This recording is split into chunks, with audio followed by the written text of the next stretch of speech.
तो हेलो दोस्तों, कैसे हैं आप लोग। मैं हूं अंकुर और स्वागत है आपका मेरे और आपके अपने चैनल कॉमिक बुक गाय पर। दोस्तों, आज की वीडियो में हम बीरस की फुल स्टोरी को कवर करने वाले हैं। इस पूरी मूवी वीडियो में हम देखेंगे कि ड्रैगन बॉल हकाई के यूनिवर्स में बीरस गॉड ऑफ डिस्ट्रक्शन कैसे बनता है, उसकी शुरुआत से लेके अंत तक। तो मुझे पूरी उम्मीद है कि ये स्टोरी आप लोगों को बहुत ज़्यादा पसंद आने वाली है। दोस्तों, ड्रैगन बॉल हकाई की बहुत ही अमेजिंग स्टोरी को लिखा है हकाई इंग्लिश ने, और उससे जुड़े लिंक मैंने नीचे डिस्क्रिप्शन में दे दिए हैं, तो जाइए और उन्हें अपना पूरा सपोर्ट दिखाइए। दोस्तों, आज की वीडियो शुरू करने से पहले आप सभी से एक छोटी सी रिक्वेस्ट, अगर आपको आज की वीडियो अच्छी लगे तो वीडियो को लाइक करना बिल्कुल मत भूलिएगा और वीडियो को अपने दोस्तों के साथ शेयर भी जरूर कीजिएगा। जिन लोगों ने अभी तक चैनल को सब्सक्राइब नहीं किया वो चैनल को सब्सक्राइब कर ले, ताकि उन्हें सारी की सारी वीडियोस टाइम टू टाइम मिलती रहें। तो चलिए दोस्तों, आज की मूवी वीडियो को यहीं से शुरू करते हैं। हमारी स्टोरी की शुरुआत हो रही है ड्रैगन बॉल हकाई की स्टोरी से करीब 75 मिलियन साल पहले। गॉड्स और एंजल्स की उस समय की सबसे इंपॉर्टेंट मीटिंग्स में से एक थी। इसके बाद हम ग्रैंड प्रिस्ट को खड़े हुए देखते हैं और उनके सामने सारे के सारे एंजल्स और गॉड ऑफ डिस्ट्रक्शन सर झुकाए खड़े हुए होते हैं। ग्रैंड प्रिस्ट बोलते हैं कि हमेशा की तरह ही हमारी ये वाली मीटिंग भी काफ़ी ज़्यादा प्रोडक्टिव रही और हम काफ़ी सारी चीज़ों के बारे में डिस्कस कर पाए, तो आप सभी का यहाँ पर आने का शुक्रिया। तभी हम एक गॉड ऑफ डिस्ट्रक्शन को देखते हैं जिन्हें हमने पहले कभी नहीं देखा है। वो गॉड ऑफ डिस्ट्रक्शन बोलते हैं कि लगता है ये परफेक्ट अपॉर्चुनिटी है। इसके बाद हम 20 को देखते हैं और हमें पता चलता है कि ये यूनिवर्स 7 के पिछले गॉड ऑफ डिस्ट्रक्शन थे जिनका नाम था टेरन, और उन्हीं के साथ हम बीरस को देखते हैं जो कि इस वक्त यूनिवर्स 7 के गॉड ऑफ डिस्ट्रक्शन का कैंडिडेट है, और उनके बराबर में होते हैं यूनिवर्स 7 के पिछले सुप्रीम काय जिनका नाम होता है गाजा। टेरन बोलते हैं कि मुझे लगता है कि मुझे आप सभी को बता देना चाहिए कि ये मेरी लास्ट मीटिंग होने वाली है। मैं जल्दी अपने यूनिवर्स 7 के गॉड ऑफ डिस्ट्रक्शन की पोस्ट से रिजाइन देने वाला हूँ और मेरा अप्रेंटिस बीरस मेरी जगह लेगा। तभी हम एक दूसरे गॉड ऑफ डिस्ट्रक्शन को देखते हैं। वो ये बात सुन के हंसने लग जाता है। वो बोलता है कि क्या तुम सच में शरारती बच्चे को एक गॉड बनाना चाहते हो, क्या मजाक लगा रखा है। हमें पता चलता है कि ये कोई और नहीं यूनिवर्स 6 के पिछले गॉड ऑफ डिस्ट्रक्शन है, जिनके बाद चैंपा गॉड ऑफ डिस्ट्रक्शन बना है, और इनका नाम होता है गरोगा और इनके सुप्रीम काय का नाम होता है नुआ। उन्हीं के साथ हम वादोस को भी देखते हैं जो कि अपने गॉड ऑफ डिस्ट्रक्शन की बात पे हंस रही होती है। बीरस ये बात सुन के हैरान रह जाता है क्योंकि उसे विश्वास ही नहीं हो रहा होता कि उसका कोई बेमतलब में मजाक उड़ा रहा है। वो बोलता है कि तुम ये क्या बोल रहे हो। बीरस एकदम से गुस्से में आके लड़ने के लिए उठने लग जाता है। तभी एकदम से टेरन बीरस को रोकता है और बोलता है कि बीरस भले ही जवान हो पर वो बहुत ही कमाल का वॉरियर है और ये एक बहुत ही ज़्यादा ताकतवर हकाईशिन बनेगा। गरोगा बोलता है कि इस बेवकूफ़ बच्चे के पास कोई भी पोटेंशियल नहीं है, ये एक फील्ड गॉड होगा। बीरस को बहुत ज़्यादा गुस्सा आने लग जाता है। ग्रैंड प्रीस्ट बोलते हैं कि सभी गॉड्स को इस बारे में ध्यान रखने की जरूरत है कि वो इस वक्त कहाँ पर हैं, और प्लीज़ ग्रैंड ज़ैनो के सामने ऐसे फालतू की बातें ना करें। उन्हें देख के ये पता चल रहा है कि उन्हें ये बातें बिल्कुल भी पसंद नहीं आ रही हैं। तभी एकदम से हम ज़ैनो सामा को देखते हैं। वो बोलते हैं कि मुझे लगता है कि अब मैं तुम सभी को इरेज कर दूंगा, तुम्हारे यूनिवर्सेस के साथ साथ। सभी गॉड्स और एंजल्स ये बात सुन के हैरान रह जाते हैं क्योंकि वो जानते हैं कि ज़ैनो सामा को बहुत जल्दी गुस्सा आ जाता है। इसके बाद ग्रैंड प्रीस्ट ज़ैनो सामा को समझाने की कोशिश करते हैं और बोलते हैं कि मुझे माफ़ कीजिएगा ग्रैंड ज़ैनो, पर अगर आपको बुरा ना लगे तो मैं आपको थोड़ी सी एडवाइस देना चाहूँगा। मुझे लगता है कि हम इन लोगों को एक सेकंड चांस दे सकते हैं इससे पहले कि हम इन लोगों को एग्जिस्टेंस से मिटाएं, स्पेशली क्योंकि आप जानते ही हैं कि लॉर्ड टेरन और लॉर्ड गाजा ये बहुत ही अच्छा काम कर रहे हैं यूनिवर्स 7 में। तभी एकदम से ज़ैनो सामा बोलते हैं कि ठीक है, पर क्या हम इस मीटिंग को ख़त्म कर सकते हैं, मैं बहुत ज़्यादा बोर हो रहा हूँ।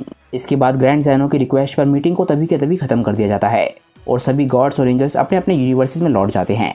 तभी हम यूनिवर्स 6 के गॉड ऑफ डिस्ट्रक्शन के प्लैनेट को देखते हैं। इस प्लैनेट से बहुत ही ज़बरदस्त एनर्जी निकलती है और तभी हम यहाँ के गॉड ऑफ डिस्ट्रक्शन को देखते हैं। तभी हम देखते हैं कि गरोगा अपना हाथ आगे करता है और उसमें से एक अटैक निकल के एक प्लैनेट की तरफ जाता है और वो प्लैनेट एक ही झटके में तबाह हो जाता है। यूनिवर्स 6 की सुप्रीम काय नुआ अपने गॉड ऑफ डिस्ट्रक्शन गरोगा से पूछती है कि उन्हें क्या चीज़ परेशान कर रही है। हम देखते हैं कि गरोगा बहुत ज़्यादा गुस्से में होता है और उसके शरीर में से बहुत ही ताकतवर एनर्जी निकल रही होती है। वो बोलता है कि क्या ये बात ऑब्वियस नहीं है, मुझे टेरन पे गुस्सा आ रहा है। वो हमेशा ही बिल्कुल शांत रहता है जिसकी वजह से वो अपने आप को मुझसे बेहतर दिखाता है। मुझे बहुत अच्छा लगता अगर उसका अप्रेंटिस मुझ पर अटैक कर देता तो, ताकि मैं उसे ग्रैंड ज़ैनो के सामने ही ख़त्म कर देता, और उस बेवकूफ़ टेरन को हमेशा मेरे काम के बीच में आना होता है। वादोस बोलती है लॉर्ड गरोगा, क्या आपको नहीं लगता कि आपको मिस्टर टेरन के साथ अपनी राइवलरी को ख़त्म कर देना चाहिए। अब उन बातों को करीब 25 मिलियन साल हो चुके हैं। गरोगा बोलता है कभी नहीं, मैं उसे कभी भी माफ़ नहीं करूँगा। तभी एकदम से गरोगा बोलता है कि वादोस, तुम क्या मेरे लिए काम कर सकती हो, क्या तुम प्लैनेट गैसपा पे जाके मेरे लिए वो कमाल का ड्रैगन मीट ला सकती हो। वादोस समझ जाती है कि गरोगा सिर्फ उसे वहाँ से भेजना चाहता है। वो बोलती है ज़रूर सर, मैं बस कुछ ही मिनटों में वापस आती हूँ। इसके बाद वो अपने स्टाफ को ज़मीन पर मारती है और वहाँ से निकल जाती है। गरोगा अपने सुप्रीम काय से बोलता है कि नुआ, जितना मुझे पता है तुम भी यूनिवर्स 7 के सुप्रीम काय को ज़्यादा पसंद नहीं करती हो, मैं सही हूँ ना। तभी हम यूनिवर्स 6 के सुप्रीम काय का असली चेहरा देखते हैं। वो बोलती है कि हाँ, गाजा को हमेशा ही सबसे ज़्यादा बड़ाई मिलती है, मैं चाहे जितना मर्जी ट्राई कर लूँ वो हमेशा मेरे से एक कदम आगे ही रहता है। अगर मैं सच कहूँ तो मुझे वो सिर्फ एक फ्रॉड लगता है। गरोगा नुआ की बात सुन के बहुत ज़्यादा खुश होता है।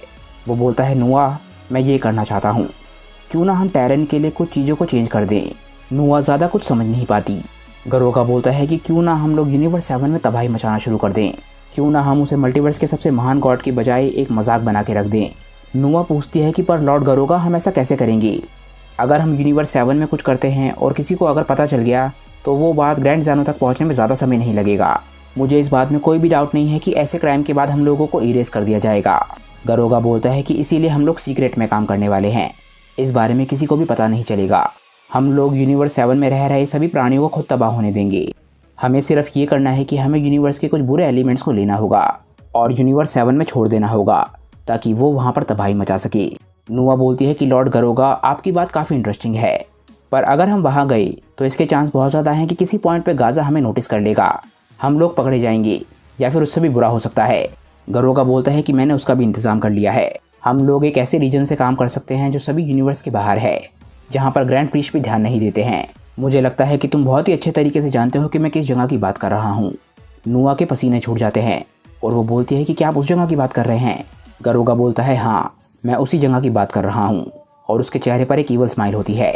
इसके कुछ दिनों बाद हम यूनिवर्स 7 के गॉड ऑफ डिस्ट्रक्शन के प्लैनेट को देखते हैं। हम देखते हैं कि वहाँ पर एक लड़ाई चल रही है। हम देखते हैं कि लॉर्ड टैरन बीरस को ट्रेनिंग दे रहे होते हैं।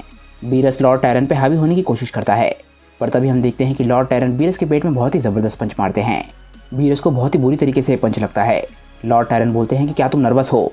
अपने आप को शांत रखने की कोशिश करो।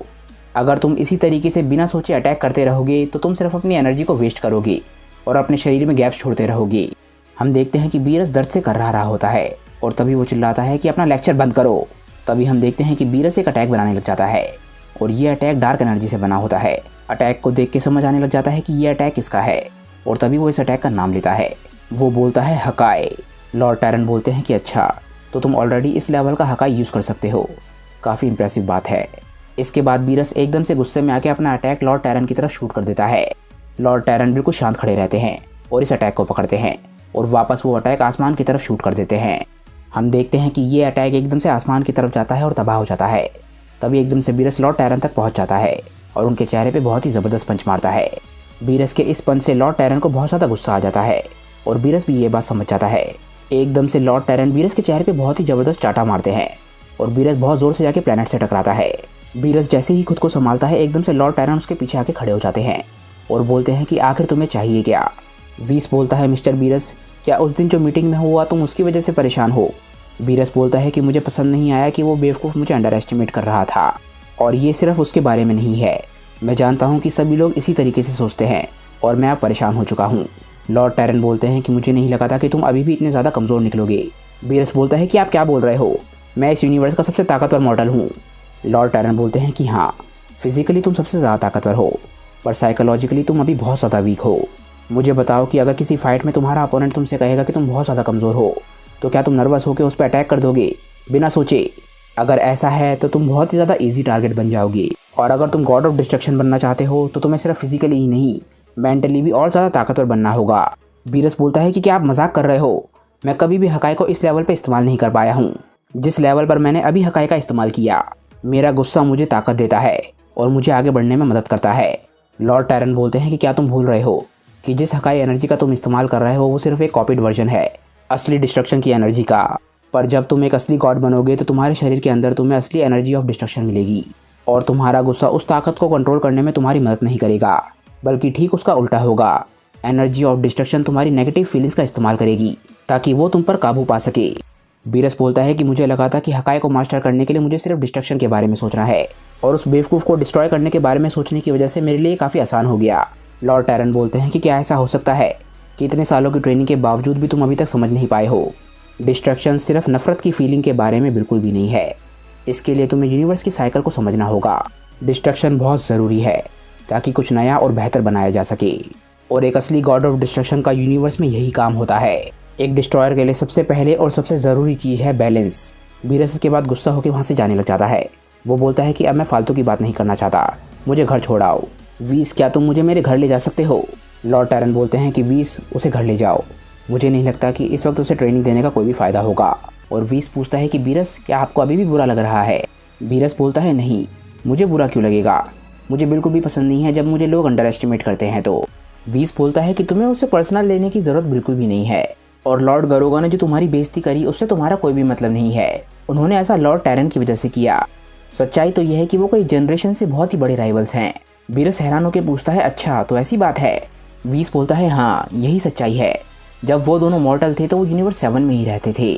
लॉर्ड टैरन और लॉर्ड गरोगा इन दोनों के प्लैनेट्स आसपास ही थे, और क्योंकि उन दोनों के ही प्लैनेट्स पर नेचुरल रिसोर्सेज बहुत ज़्यादा कम थे, इसीलिए उन दोनों को एक दूसरे के प्लैनेट्स के रिसोर्सेज की ज़रूरत पड़ती थी, और इसी वजह से दोनों प्लैनेट की रेसेस बहुत ही बड़े दुश्मन बन गए और उन लोगों में बहुत ही बड़ी लड़ाइयाँ हुई हैं। लॉर्ड टैरन और लॉर्ड गरोगा दोनों ही अपने टाइम पर अपनी रेसेस के सबसे ताकतवर वॉरियर्स थे, इसीलिए नेचुरली वो एक दूसरे के बहुत ही बड़े राइवल्स बन गए, और आखिरकार उन दोनों की रेस में एक बहुत ही बड़ी लड़ाई हुई जिसमें वो दोनों आखिरी वॉरियर्स बचे थे। उन दोनों के अलावा उन दोनों की पूरी रेस का खात्मा हो गया। टैरन और गरोगा की ताकत से इम्प्रेस होकर उस समय के हकाइशिन ने इन दोनों को अपना स्टूडेंट बना लिया। उन्होंने बहुत कोशिश करी कि ये दोनों एक दूसरे को समझ सके, पर उनकी इस कोशिश ने कभी भी काम नहीं किया, और आखिरकार जब यूनिवर्स 7 के हकाइशिन की डेथ हुई तो इन दोनों के बीच में एक बहुत ही बड़ी लड़ाई हुई ताकि ये डिसाइड हो सके कि यूनिवर्स 7 का अगला हकाइशिन कौन बनेगा। लॉर्ड गरोगा उसमें हार गए। उस समय यूनिवर्स 6 में भी एक नए हकाइशिन की ज़रूरत आन पड़ी थी, और लॉर्ड गरोगा ऑलरेडी उस चीज़ के लिए तैयार थे, इसीलिए उन्हें वहाँ भेज दिया गया। ये करीब 25 मिलियन साल पहले हुआ था, पर उन दोनों के बीच की लड़ाई आज भी जारी है। बीरस एकदम से स्माइल करता है और बोलता है अच्छा तो ये गरोगा असलियत में एक बेवकूफ़ ही निकला। चलो कोई बात नहीं, मैं अपनी ट्रेनिंग को जारी रखूँगा ताकि मैं और ज़्यादा ताकतवर बन सकूँ। मैं तब तक ट्रेनिंग करता रहूँगा जब तक मैं लॉर्ड टैरन को पीछे ना छोड़ दूँ, और उस गरोगा को भी। वीस एकदम से स्माइल करता है और बोलता है कि मिस्टर बीरस मुझे ये बात सुन के अच्छा लगा। इसके बाद हम बीरस के प्लैनेट को देखते हैं, और इस प्लैनेट का नाम होता है प्लैनेट नेकोसाई। असल में ये एक बहुत ज़्यादा पीसफुल प्लैनेट है। इस प्लैनेट के निवासियों को नेकोसेजियंस कहा जाता है, और प्लैनेट पे रह रहे एवरेज लोगों का पावर लेवल काफ़ी ज़्यादा है, यूनिवर्स में रह रही बाकी रेसेस के मुकाबले कहीं ज़्यादा। पर इसके बावजूद भी ये प्लैनेट काफ़ी ज़्यादा पीसफुल है, और इस प्लैनेट पे रह रहे लोग काफ़ी लंबे समय तक सोते रहना ज़्यादा पसंद करते हैं। हम देखते हैं कि बीरस अपने प्लैनेट तक पहुँच चुका होता है, और वो अपने शहर की तरफ उड़ते हुए जा रहा होता है। वो बोलता है कि ये मेरे प्लैनेट की सबसे बड़ी सिटी है, और इस पूरी की पूरी सिटी में कितने कम लोग दिख रहे हैं। लगता है मेरे प्लैनेट के लोग अभी भी उतने ही ज़्यादा आलसी हैं। बीरस बोलता है वैसे मैं भी इन लोगों की तरह ही रहना चाहता हूँ, पर मास्टर टैरन मुझे कभी सोना अलाउ ही नहीं करते। तभी बीरस को एक जंगल में एक धमाका सुनाई देता है। वो बोलता है अरे वाह, लगता है आज किसी आलसी ने अपने आलस को छोड़ दिया है। बीरस एकदम से उस धमाके की तरफ जाता है और बोलता है कि अरे बेवकूफ़, अगर तुमने ऐसे ही अपनी ट्रेनिंग को जारी रखा तो तुम प्लैनेट को तबाह कर दोगे। हम देखते हैं कि ये कोई और नहीं बीरस का भाई चैंपा है। चैंपा बोलता है कि हर किसी की किस्मत अच्छी नहीं होती। मेरे पास अपना स्पेशल प्लैनेट नहीं है ट्रेनिंग करने के लिए, या फिर कोई एंजल और गॉड जो कि मुझे मेरी ताकत को कंट्रोल करने में मदद करे। इसके बाद बीरस उड़ के चैंपा के पास जाता है और बोलता है कि क्या तुम अभी भी दुखी हो कि मुझे वहाँ पर ले जाया गया और तुम्हें नहीं? इस चीज़ को एक्सेप्ट क्यों नहीं कर लेते? चैंपा बोलता है कि मैं कभी भी इस बात को एक्सेप्ट नहीं करूँगा। हम दोनों ने मिलकर उस मॉन्स्टर को हराया था, पर फिर भी सिर्फ तुम्हें ही ले जाया गया। बीरस बोलता है कि जब वीस और मास्टर टैरन आए थे तब तुम्हें जाके सिर्फ खाना खाना था जो हमारे लोगों ने बनाया था। तुम्हें लॉर्ड टैरन और वीस के साथ जाने के बजाय खाना खाने में ज़्यादा इंटरेस्ट था। चैंपा बोलता है कि तुम्हें सब कुछ गलत याद है। चलो तुम अब यहाँ पर आ ही गए हो तो कुछ काम करो, मुझे दिखाओ कि तुमने वहाँ पर क्या सीखा है। बीरस बोलता है कि क्या तुम सच में जानना चाहते हो? मुझे लगता है कि तुम्हें बुरा लगेगा। इसके कुछ देर बाद हम देखते हैं कि चैंपा बीरस से पूछते हैं कि क्या हुआ, आज तुम काफ़ी बुरे मूड में लग रहे हो, क्या तुम्हारे साथ कुछ हुआ है? बीरस और चैंपा बैठ के खाना खा रहे होते हैं और बीरस बोलता है कि हाँ, मैं थक चुका हूँ कि सभी गॉड्स मुझे अंडर एस्टिमेट करते हैं। मुझे लगता है कि दूसरे यूनिवर्स के कोई भी गॉड्स मुझे रिस्पेक्ट नहीं करते हैं। मुझे तो ये भी लगता है कि लॉर्ड टैरन भी मुझे अंडर एस्टिमेट करते हैं। मैं ये सब कुछ बदलना चाहता हूँ। चैंपा बोलता है कि अगर वो लोग तुम्हारे को रिस्पेक्ट नहीं करते तो उनकी रिस्पेक्ट पाने की कोशिश करो, उन्हें दिखाओ कि तुम कितने ज़्यादा पावरफुल हो। बीरस बोलता है कि ये बोलना बहुत ही ज़्यादा आसान है, मैं गॉड्स के सामने कैसे प्रूव कर सकता हूँ कि मैं ताकतवर हूँ। तभी हम अचानक से देखते हैं कि उस बहुत ही बड़े शहर के ऊपर अचानक से ही कोई ब्लैक होल जैसा आ जाता है जिसके अंदर से डार्क एनर्जी निकल रही होती है। बीरस और चैंपा ये देख के हैरान रह जाते हैं। बीरस बोलता है कि ये क्या था? चैंपा बहुत ज़्यादा घबरा रहा होता है। वो बोलता है कि उसने एक ही झटके में पूरे शहर को ख़त्म कर दिया। इसके बाद हम प्लैनेट को बाहर से देखते हैं और हम देखते हैं कि इस ब्लैक होल के अंदर से एक बहुत ही ताकतवर शॉकवेव में निकली होती है जो पूरे प्लैनेट पर जाती है। चैंपा और बीरस अभी भी अपनी जगह पर बैठे हुए होते हैं और हम देखते हैं कि वो ब्लैक होल अचानक से ही गायब हो जाता है। वो दोनों बोलते हैं कि ये क्या, शहर तो पूरी तरीके से तबाह हो गया। बीरस एकदम से खड़ा होता है और उसे बहुत ज़्यादा गुस्सा आ रहा होता है। वो बोलता है कि ये क्या, आखिर ये किसने किया? बीरस एकदम से उड़ के शहर की तरफ जाने लग जाता है और तभी चैंपा चिल्लाता है कि रुको, मैं भी तुम्हारे साथ आ रहा हूँ। इसके बाद बीरस और चैंपा दोनों शहर की तरफ जाने लग जाते हैं। चैंपा एकदम से चिल्लाता है कि बीरस, क्या तुम्हें भी वो महसूस हो रहा है? बीरस अचानक से ही किसी को देखता है और बोलता है कि हाँ, एक बहुत ही अजीब एनर्जी जो पूरी तरीके से ईवल है। तभी हम देखते हैं कि चैंपा और बीरस के सामने एक मॉन्स्टर खड़ा होता है। बीरस बोलता है, चैंपा अपना ध्यान लड़ाई से बिल्कुल भी मत हटाना। हम देखते हैं कि वो मॉन्स्टर बीरस और चैंपा को देख के बहुत ही ज़ोर से घुर्राता है। चैंपा और बीरस गुस्से में मॉन्स्टर की तरफ देख रहे होते हैं। बीरस बोलता है, मॉन्स्टर तुम्हें क्या लगता है, क्या तुम्हारे गंदे चेहरे से मैं डर जाऊंगा? और तभी हम देखते हैं कि बीरस अटैक करने के लिए मॉन्स्टर की तरफ बढ़ने लग जाता है। मॉन्स्टर भी बीरस को देख रहा होता है और वो दोनों एक दूसरे को पंच मारते हैं। जैसे ही बीरस और मॉन्स्टर के पंचेस टकराते हैं, हम देखते हैं कि बहुत ही ताकतवर शॉकवेव निकलती है जो कि चारों तरफ फैल जाती है। इसके बाद मॉन्स्टर एकदम से अपने अटैक को तेज कर देता है। वो लगातार बीरस को पंचेस मारने की कोशिश कर रहा होता है। मॉन्स्टर के इतने बड़े साइज के बावजूद भी बीरस अपने आप को बचाने में कामयाब हो रहा होता है और मॉन्स्टर का अभी तक एक भी अटैक उसे नहीं लगा होता। उस मॉन्स्टर और बीरस के बीच में एक बहुत ही ज़बरदस्त लड़ाई शुरू हो जाती है। ये फाइट इतनी तेज हो रही होती है कि हम लोग उसे देख भी नहीं पा रहे होते। चैंपा बीरस की ताकत को देख के बिल्कुल हैरान होता है।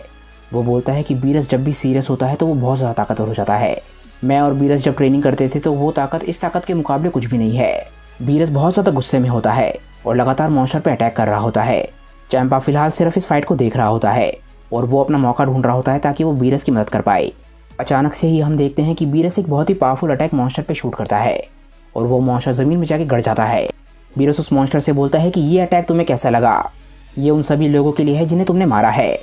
चैंपा बीरस से पूछता है कि बीरस, क्या वो मर गया? बीरस बोलता है, हाँ, क्या तुम्हें खुद नहीं दिखता? तभी हम उस गड्ढे के अंदर देखते हैं। हम देखते हैं कि वो मॉन्स्टर बिल्कुल सही सलामत खड़ा होता है। बीरस बिल्कुल हैरान रह जाता है और बोलता है कि ये क्या बकवास लगा रखी है। अचानक से ही वो मॉन्स्टर एक बार फिर से बीरस पे अटैक करना शुरू कर देता है। अचानक से ही बीरस बहुत ज़्यादा घबरा जाता है और हम देखते हैं कि चैंपा वापस जा रहा होता है। बीरस मॉन्स्टर की स्पीड को देख के बहुत ज़्यादा घबरा जाता है और एकदम से वो मॉन्स्टर छलांग लगाता है और एकदम से बीरस को पकड़ लेता है। जैसे ही बीरस पकड़ा जाता है, एकदम से हम देखते हैं कि एक बहुत ही बड़ा ब्लास्ट होता है। ये ब्लास्ट कहाँ से आया ये हमें पता नहीं चलता, पर तभी हम देखते हैं कि वो मॉन्स्टर काफ़ी ख़राब हालात में है और ज़मीन पे पड़ा हुआ है। उसे देख के ऐसा लग रहा होता है कि इस अटैक से उसे काफ़ी चोट लगी है। और तभी हम एक दूसरे पावरफुल अटैक को देखते हैं। ये अटैक आके सीधा मॉन्स्टर को लगता है और तभी हमें पता चल जाता है कि ये अटैक किसने शूट किया है। ये अटैक किसी और ने नहीं, चैंपा ने शूट किया होता है और एकदम से वो आके उस मॉन्स्टर के चेहरे पे बहुत ही ज़बरदस्त किक मारता है। इसके बाद हम देखते हैं कि चैंपा एकदम से इस मॉन्स्टर को उठा के फेंक देता है और बीरस बिल्कुल हैरान रह जाता है। चैंपा के चेहरे पे एकदम से स्माइल आ जाती है क्योंकि फाइनली वो बीरस को अपनी ताकत शो कर पा रहा है। चैंपा एकदम से बहुत सारे की ब्लास्ट उस मॉन्स्टर पे शूट करने लग जाता है। ये सारे के सारे अटैक जाके मॉन्स्टर को लगते हैं और तभी हम देखते हैं कि बीरस चैंपा के पास आता है। वो मॉन्स्टर बहुत दूर जाके गिरा होता है। चैंपा बीरस से पूछता है कि बीरस, क्या तुम ठीक हो? आखिर ये मॉन्स्टर कहाँ से आया है? क्या तुम्हें इस बारे में कुछ पता है? ऐसा लग रहा है कि ये मॉन्स्टर हमारी दुनिया का नहीं है। बीरस की हालत काफ़ी ज़्यादा ख़राब हो चुकी होती है। वो बोलता है कि मुझे इस बारे में कुछ नहीं पता, पर हाँ, मुझे लगता है कि ये मुझे काफ़ी पसंद करता है। तभी हम उस मॉन्स्टर को दूर से देखते हैं। वो मॉन्स्टर एकदम से पावर अप करने लग जाता है। चैंपा बोलता है कि मुझे नहीं पता कि ये कैसे हो रहा है, पर ऐसा लग रहा है कि ये मॉन्स्टर लगातार ताकतवर होता जा रहा है। अगर हम इस फाइट को जीतना चाहते हैं तो हम दोनों को मिलकर लड़ना होगा। बीरस चैंपा का मजाक उड़ाता है और बोलता है कि क्या तुम्हारे साथ लड़ूं? इससे बढ़िया होगा कि मैं कुचला जाऊं। तभी एकदम से चैंपा देखता है। वो बोलता है कि ध्यान से। एकदम से वो मॉन्स्टर बीरस और चैंपा तक पहुंच जाता है, पर दोनों ही अपनी जान बचाने में कामयाब हो जाते हैं। बीरस एकदम से चिल्लाता है कि भद्दे मॉन्स्टर, मुझे पकड़ने की कोशिश करो। बीरस एकदम से मॉन्स्टर से थोड़ा सा दूर हो जाता है और एकदम से बहुत सारे की ब्लास्ट मॉन्स्टर पे शूट करता है। ये सारे के सारे अटैक जाके मॉन्स्टर को लगते हैं और मॉन्स्टर ज़मीन पे गिरने लग जाता है। और तभी हम देखते हैं कि चैंपा उसके नीचे होता है। वो जाके उसे एक बहुत ही ज़बरदस्त पंच मारता है। चैंपा और बीरस बहुत ही लंबे समय से एक साथ लड़ रहे हैं और एकदम से बीरस चिल्लाता है कि चैंपा अब। हम देखते हैं कि ये मॉन्स्टर चैंपा और बीरस के बीच में होता है और चैंपा चिल्लाता है कि हाँ, मैं जानता हूँ, तुम्हें मुझे बताने की ज़रूरत नहीं है। एकदम से हम देखते हैं कि बीरस और चैंपा दोनों हंसने लग जाते हैं और दोनों ही बहुत ही ताकतवर की ब्लास्ट बना रहे होते हैं। बीरस ऊपर की तरफ से और चैंपा नीचे की तरफ से मॉन्स्टर पे अटैक शूट करता है। जैसे ही ये दोनों अटैक जाके मॉन्स्टर को लगते हैं, हम देखते हैं कि बहुत ही बड़ा धमाका होता है। इसके बाद चैंपा बीरस के पास आता है और पूछता है कि क्या लगता है, हमने उसे हरा दिया क्या? बीरस सीरियसली मॉन्स्टर की तरफ देख रहा होता है और तभी चैंपा नोटिस करता है। वो बोलता है कि ये क्या, मैंने अपने बेस्ट अटैक का इस्तेमाल किया था। बीरस बोलता है कि लगता है उस पर आम अटैक काम नहीं करने वाले। मेरे पास सिर्फ एक अटैक रह गया है जिसका मैं इस्तेमाल कर सकता हूँ। मैं उस अटैक का इस्तेमाल नहीं करना चाहता था क्योंकि उससे प्लैनेट खतरे में पड़ सकता है। मैंने अभी तक उसे पूरी तरीके से मास्टर नहीं किया है, पर मैं उस अटैक का इस्तेमाल करने से डरूंगा नहीं। जैसे ही बीरस अपना अटैक करने के लिए तैयार हो रहा होता है, हम देखते हैं कि काफ़ी सारे अटैक एकदम से मॉन्स्टर की तरफ जाते हैं। मॉन्स्टर को भी नहीं पता होता कि ये अटैक कहाँ से आए हैं और सारे के सारे अटैक जाके मॉन्स्टर से टकरा जाते हैं।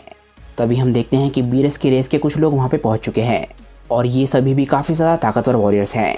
उनका लीडर बोलता है कि तुम्हें क्या लगा था कि तुम हमारे लोगों पे अटैक करोगे और तुम्हें उसकी सज़ा नहीं मिलेगी। बीरस एकदम से उन लोगों के पास जाता है और चिल्लाता है कि तुम लोग यहाँ से चले जाओ, तुम उसकी बराबरी नहीं कर पाओगे। हम देखते हैं कि वो मॉन्स्टर एक बहुत ही ताकतवर अटैक बना रहा होता है और सभी लोगों का लीडर एकदम से चिल्लाता है कि हम सभी लोग मिलकर अटैक करेंगे और सभी लोग मिलकर मॉन्स्टर पे अटैक शूट करते हैं। बीरस बोलता है कि पागल हो क्या, यहाँ से भागो, पर तब तक बहुत देर हो जाती है। हम देखते हैं कि वो मॉन्स्टर अपना अटैक शूट कर देता है और उन सभी लोगों के अटैक बेकार हो जाते हैं। वो सभी लोग मॉन्स्टर के अटैक से टकरा जाते हैं और सभी का एक ही झटके में खात्मा हो जाता है। इस मॉन्स्टर का अटैक इतना ज़्यादा पावरफुल था कि उन लोगों का नामो निशान भी नहीं बचता, पर उस मॉन्स्टर का अटैक अभी भी सही सलामत होता है और प्लेनेट की तरफ बढ़ रहा होता है। चैंपा एकदम से चिल्लाता है कि बीरस, वो अटैक हमारे प्लेनेट की तरफ बढ़ रहा है, अगर हम उसे नहीं रोक पाए तो सब कुछ तबाह हो जाएगा। हम देखते हैं कि बीरस एकदम से अटैक की तरफ बढ़ने लग जाता है और उस अटैक को रोकने की कोशिश करने लग जाता है। वो बोलता है कि ये अटैक बहुत ज़्यादा पावरफुल है। वो मॉन्स्टर अटैक को पुश करने के लिए और ज़्यादा की ब्लास्ट शूट करने लग जाता है। तभी एकदम से चैंपा अपने की ब्लास्ट शूट करके बोलता है कि बीरस, तुम बस उसका ध्यान रखो, मैं उस मॉन्स्टर को तुमसे दूर रखूंगा। चैंपा उस मॉन्स्टर को देख रहा था, पर अचानक से ही वो मॉन्स्टर उसके सामने से गायब हो जाता है और एक ही झटके में उसके पास पहुंचकर चैंपा को पकड़ लेता है।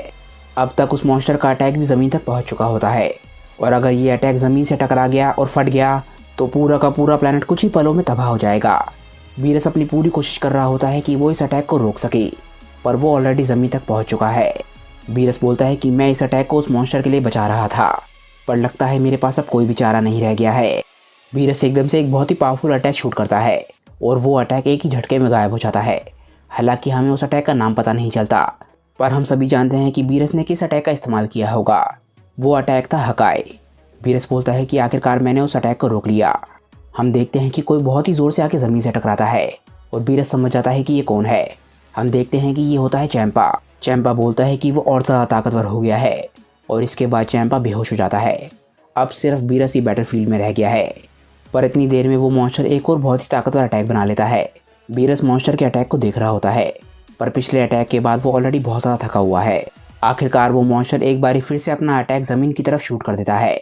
बीरस अपने मन में सोचता है कि मैंने अपने पिछले हकाए के अटैक में अपनी सारी की सारी ताकत का इस्तेमाल कर लिया था और अगर मैं इस वक्त अपनी पूरी ताकत पे भी होता तो उस मॉन्स्टर की ताकत इतनी ज़्यादा बढ़ चुकी है कि मैं अपने बेस्ट पे भी उसका सामना नहीं कर पाता। लगता है हम सभी का अंत ऐसे ही होना है। उस मॉन्स्टर का अटैक ज़मीन की तरफ बढ़ रहा होता है, पर तभी हम देखते हैं कि वो अटैक अचानक से ही गायब हो जाता है।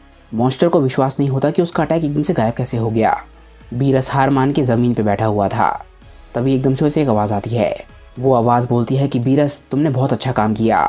एक गॉड ऑफ डिस्ट्रक्शन के स्टूडेंट और कैंडिडेट होने के नाते तुमने बहुत ही अच्छा काम किया।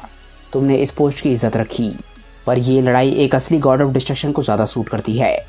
उस बहुत ही पावरफुल डीमन मॉन्स्टर के बीरस के प्लेनेट पर आने की वजह से ऐसा लग रहा था कि बीरस का प्लेनेट अब नहीं बचेगा। और जब बीरस ने पूरी तरीके से हार मान ली थी, तब बीरस के मास्टर यानी कि लॉर्ड टेरन वहाँ पे पहुँच जाते हैं ताकि वो उस मॉन्स्टर को हरा सके। हम देखते हैं कि वीस और लॉर्ड गाजा भी उनके साथ होते हैं। बीरस अपने मास्टर के अचानक से वहाँ पर आ जाने की वजह से काफ़ी हैरान होता है। वो बोलता है, मिस्टर टेरन, आप यहाँ पे क्या कर रहे हैं? हम देखते हैं कि तीनों के तीनों गॉड्स बीरस को देख रहे होते हैं और उनके पीछे वो मॉन्स्टर होता है जो कि अभी हराया नहीं गया है। लॉर्ड टेरन बोलते हैं कि इस सेक्टर के काय ने इस मॉन्स्टर को देख लिया था, इसीलिए उन्होंने सुप्रीम काय को इन्फॉर्म कर दिया और इसीलिए गाजा हमारे को यहाँ पर लेकर आ गए। हम देखते हैं कि वो मॉन्स्टर फिर से पावर अप करता है और उसकी ताकत लगातार बढ़ती जा रही होती है। उसके अंदर इतनी ताकत होती है कि पूरा का पूरा प्लेनेट हिल रहा होता है और अचानक से ही वो मॉन्स्टर अपने अंदर से बहुत ही ज़बरदस्त एनर्जी को रिलीज़ करता है, जिसके बाद एक बहुत ही बड़ा धमाका होता है। लॉर्ड टेरन बोलते हैं कि वो काफ़ी ज़्यादा अनस्टेबल होता जा रहा है, अगर ऐसा ही चलता रहा तो वो प्लेनेट को डिस्ट्रॉय कर देगा। हम देखते हैं कि वो मॉन्स्टर बहुत तेज़ी से बीरस और टेरन की तरफ बढ़ता है, पर लॉर्ड टेरन फाइट में उतरने से पहले एकदम से लॉर्ड गाजा की तरफ देखते हैं और लॉर्ड गाजा स्माइल करते हैं। लॉर्ड गाजा एकदम से बोलते हैं काय काय, और इसके बाद वो एकदम से टेलीपोर्ट कर जाते हैं और मॉन्स्टर के बराबर में पहुंच जाते हैं। मॉन्स्टर को अभी पता नहीं होता कि उसके बराबर में कोई आ गया है और इसके बाद हम देखते हैं कि लॉर्ड गाजा एकदम से मॉन्स्टर को छूते हैं और वो एकदम से मॉन्स्टर को लेकर टेलीपोर्ट हो जाते हैं। बीरस बहुत हैरान होता है। वो बोलता है कि वो लोग कहाँ गए? लॉर्ड टेरन बोलते हैं कि गाजा मॉन्स्टर को लेकर किसी ऐसे प्लेनेट पर गया है जो काफ़ी दूर हो और जो प्लेनेट पूरे तरीके से खाली हो, ताकि हम मॉन्स्टर का सामना बिना किसी दिक्कत के कर पाएँ। तभी हम देखते हैं कि लॉर्ड गाज़ा एकदम से वापस आ जाते हैं और लॉर्ड टैरन से बोलते हैं कि चलो चलते हैं। इसके बाद लॉर्ड टैरन बीरस से बोलते हैं कि बीरस तुम भी चलो, ये तुम्हारे लिए काफ़ी अच्छी अपॉर्चुनिटी है, इससे तुम मुझे कुछ अलग करते हुए देख पाओगे। बीरस काफ़ी ज़्यादा हैरान होता है पर अल्टीमेटली उसके पास कोई भी चॉइस नहीं है। हम देखते हैं कि लॉर्ड गाज़ा सभी को लेकर एकदम से टेलीपोर्ट करते हैं और आखिरकार वो टेलीपोर्ट करके उस प्लेनेट पर आ जाते हैं जो पूरी तरीके से खाली होता है और जहाँ पर लॉर्ड गाज़ा उस मॉन्स्टर को छोड़कर गए थे। जैसे ही वो लोग वहाँ पर पहुँचते हैं हम देखते हैं कि वो मॉन्स्टर एकदम से लॉर्ड टैरन को देखने लग जाता है और उन पर हमला करना शुरू कर देता है। बीरस मॉन्स्टर को देख के हल्का सा घबरा रहा होता है और तभी एकदम से लॉर्ड टैरन मॉन्स्टर की तरफ देखते हैं और एकदम से जाके उसे बहुत ही ज़बरदस्त किक मारते हैं। ये किक इतनी ज़बरदस्त थी कि मॉन्स्टर हवा में ही बहुत दूर जाके गिरता है। तभी बीरस एकदम से वीस से एक सवाल पूछता है। वो बोलता है, वीस आखिर ये मॉन्स्टर आया कहाँ से है? मैंने तो सोचा था कि कोई क्रीचर इतना ज़्यादा पावरफुल हो ही नहीं सकता। वीस बोलता है कि सच बताऊं तो मुझे इस मॉन्स्टर के बारे में कोई भी अंदाज़ा नहीं था जब तक ये सामने नहीं आया था, पर हाँ इसके अंदर से जो की मुझे महसूस हो रही है वो मकाई वर्ल्ड की है, तो हो सकता है कि ये मकाई वर्ल्ड से आया हो, ये इस दुनिया से नहीं है। बीरस बोलता है, क्या मकाई वर्ल्ड यानी कि वो दुनिया जहाँ पर डीमंस रहते हैं? वीस बोलता है, हाँ बिल्कुल सही समझे, इस क्रीचर की ईवल और करप्टेड की बिल्कुल उन्हीं क्रीचर्स की तरह है जो उस दुनिया में रहते हैं। बीरस बोलता है कि अच्छा, तो उस दुनिया में इतने पावरफुल क्रीचर्स रहते हैं। तभी एकदम से लॉर्ड गाज़ा बीच में बोलते हैं। वो बोलते हैं, मकाई वर्ल्ड एक बहुत ज़्यादा मिस्टीरियस जगह है, एक सुप्रीम काय होने के बावजूद भी मेरी सेंसेस वहाँ तक सही तरीके से नहीं पहुँच पाती हैं, पर उससे ज़्यादा फ़र्क नहीं पड़ता क्योंकि मकाई वर्ल्ड से हमारी दुनिया में आना ये इतना आसान काम नहीं है। इसीलिए मुझे समझ नहीं आ रहा कि ये मॉन्स्टर यहाँ पर कहाँ से आ गया, ये काफ़ी अजीब बात है। हम देखते हैं कि लॉर्ड टैरन और मॉन्स्टर की लड़ाई अभी भी चल रही होती है। लॉर्ड टैरन मॉन्स्टर पर लगातार चारों तरफ से हमला कर रहे होते हैं और उस मॉन्स्टर को ज़्यादा फर्क नहीं पड़ रहा होता और लॉर्ड टैरन ने गॉड ऑफ डिस्ट्रक्शन होने के बावजूद भी अभी तक इस मॉन्स्टर को नहीं हरा पाए होते क्योंकि इस क्रीचर की ताकत लगातार बढ़ती जा रही होती है। लॉर्ड टैरन इतने सारे अटैक उस पर कर रहे होते हैं कि लगातार धमाके हो रहे होते हैं। आखिरकार टैरन एक बहुत ही ज़बरदस्त पंच बनाते हैं और उस मॉन्स्टर को जाके मारने वाले होते हैं, पर तभी वो मॉन्स्टर भी एक पंच बनाता है और लॉर्ड टैरन को मारता है और दोनों के पंचेस टकराने की वजह से बहुत ही तगड़ी शॉकवेव निकलती है। लॉर्ड टैरन अपने मन में सोचने लग जाते हैं। वो बोलते हैं कि हम लोग काफ़ी लंबे समय से लड़ रहे हैं और लगता है कि ये मॉन्स्टर लगातार ताकतवर होता जा रहा है। कहीं ऐसा तो नहीं है कि ये लड़ाई के ज़रिए ही अपनी ताकत को बढ़ा रहा हो, या फिर ऐसा भी हो सकता है कि मैं इसे जो पंचेस मार रहा हूँ उसकी ताकत ये किसी तरीके से एब्जॉर्ब कर रहा हो और अपनी ताकत को बढ़ा रहा हो। ऐसा लग रहा है कि ये मॉन्स्टर पूरी तरीके से नेगेटिव एनर्जी से बना हुआ है, इसीलिए अगर मैं इसके वाइटल पॉइंट्स पे भी अटैक करता हूँ तो उसका कोई फ़र्क नहीं पड़ेगा और ये मारा नहीं जाएगा और ये मॉन्स्टर लगातार उठता ही रहेगा चाहे मैं इसे कितना भी नुकसान पहुँचा लूँ। बीरस के भी मन में सेम बात चल रही होती है। वो बोलता है कि इस फाइट में भी वही हो रहा है जो मेरी और चैंपा की फाइट में हो रहा था। ऐसा लग रहा है कि ये मॉन्स्टर हर सेकंड के साथ और ज़्यादा ताकतवर होता जा रहा है। बीरस बहुत ही हैरानी से फाइट को देख रहा होता है। बीरस बोलता है कि अगर इस क्रीचर की ताकत लगातार ऐसे ही बढ़ती रही तो ज़्यादा समय नहीं लगेगा और ये मास्टर टैरन को भी पीछे छोड़ देगा। वीस और लॉर्ड गाज़ा ये बात सुन के काफ़ी हैरान होते हैं और वीस बोलता है कि बीरस, मैं उस बारे में ज़्यादा चिंता नहीं करूँगा। तुम्हारी बात सही है कि इस मॉन्स्टर की ताकत लगातार बढ़ रही है और वो भी काफ़ी तेज़ी से, पर चिंता मत करो, लॉर्ड टैरन और उस मॉन्स्टर के बीच में ताकत का डिफरेंस बहुत ही बड़ा है। बीरस बोलता है कि अगर ऐसा है तो इस फाइट को ख़त्म होने में इतना ज़्यादा समय क्यों लग रहा है? वीस बोलता है कि इसका जवाब बहुत ही ज़्यादा आसान है। लॉर्ड टैरन उसे ऑब्जर्व कर रहे हैं ताकि वो उसके बारे में और ज़्यादा जान सकें। बीरस बोलता है कि क्या जान सकें? मुझे कुछ समझ नहीं आया। तभी वीस लॉर्ड टैरन की फ़ाइट की तरफ देखता है। वीस बोलता है कि लगता है लॉर्ड टैरन उस मॉन्स्टर के बारे में जो जानना चाहते थे वो जान चुके हैं। लगता है ये फाइट जल्द ही ख़त्म होने वाली है। बीरस भी फाइट की तरफ देख रहा होता है और मॉन्स्टर और टैरन की लड़ाई अभी भी चल रही होती है और ऐसा लग रहा होता है कि वो मॉन्स्टर टैरन पे हावी हो रहा है। मॉन्स्टर एक बहुत ही ज़बरदस्त पंच लॉर्ड टैरन को मारता है जिसमें से एक बहुत ही ज़बरदस्त की ब्लास्ट निकलता है। ये अटैक इतना ज़बरदस्त था कि प्लैनेट से बाहर भी दिख रहा होता है और तभी मॉन्स्टर अपना अगला अटैक करने के लिए लॉर्ड टैरन की तरफ बढ़ता है और उन्हें बहुत ही ज़बरदस्त पंच मारता है। लॉर्ड टैरन एक ही हाथ से उस मॉन्स्टर के अटैक को रोक देते हैं। लॉर्ड टैरन बोलते हैं कि तुम एक ऐसे मॉन्स्टर हो जो कि नफरत से अपनी भूख मिटाता है और जंग जितनी खतरनाक होगी तुम्हारी ताकत उतनी ज़्यादा बढ़ेगी।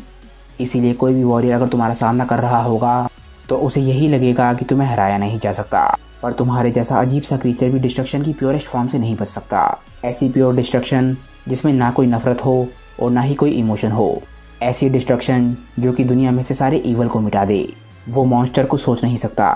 इसीलिए टैरन के फाइट को रोक देने की वजह से चिल्लाने लग जाता है। लॉर्ड टैरन बोलते हैं कि एग्जिस्टेंस से गायब हो जाओ हकाई। लॉर्ड टैरन हकाई का एक बहुत ही ज़बरदस्त अटैक उस मॉन्स्टर पे करते हैं और हम देखते हैं कि कुछ ही पलों में वो मॉन्स्टर पूरी तरीके से गायब हो जाता है। वीस और गाज़ा ज़्यादा हैरान नहीं होते, पर बीरस बिल्कुल हैरान रह जाता है, क्योंकि वो हकाए का इस तरीके से इस्तेमाल पहली बार ही देख रहा है। एक ऐसा मॉन्स्टर जिसे हराना ऑलमोस्ट नामुमकिन था, उसे लॉर्ड टैरन ने इतने आराम से हरा दिया। टैरन की जीत के बाद बीरस और गाज़ा उनकी तरफ बढ़ रहे होते हैं और लॉर्ड टैरन जहाँ पर खड़े थे वहीं पर खड़े होते हैं। लॉर्ड गाज़ा लॉर्ड टैरन से पूछते हैं कि क्या तुमने भी वही नोटिस किया?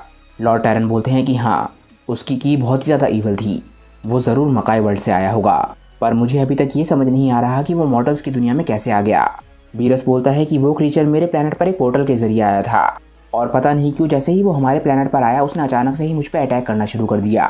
पोर्टल से बाहर निकलते ही वो सीधा मेरी तरफ आया था और ऐसा लग रहा था कि वो मुझे ही मारने के लिए आया है।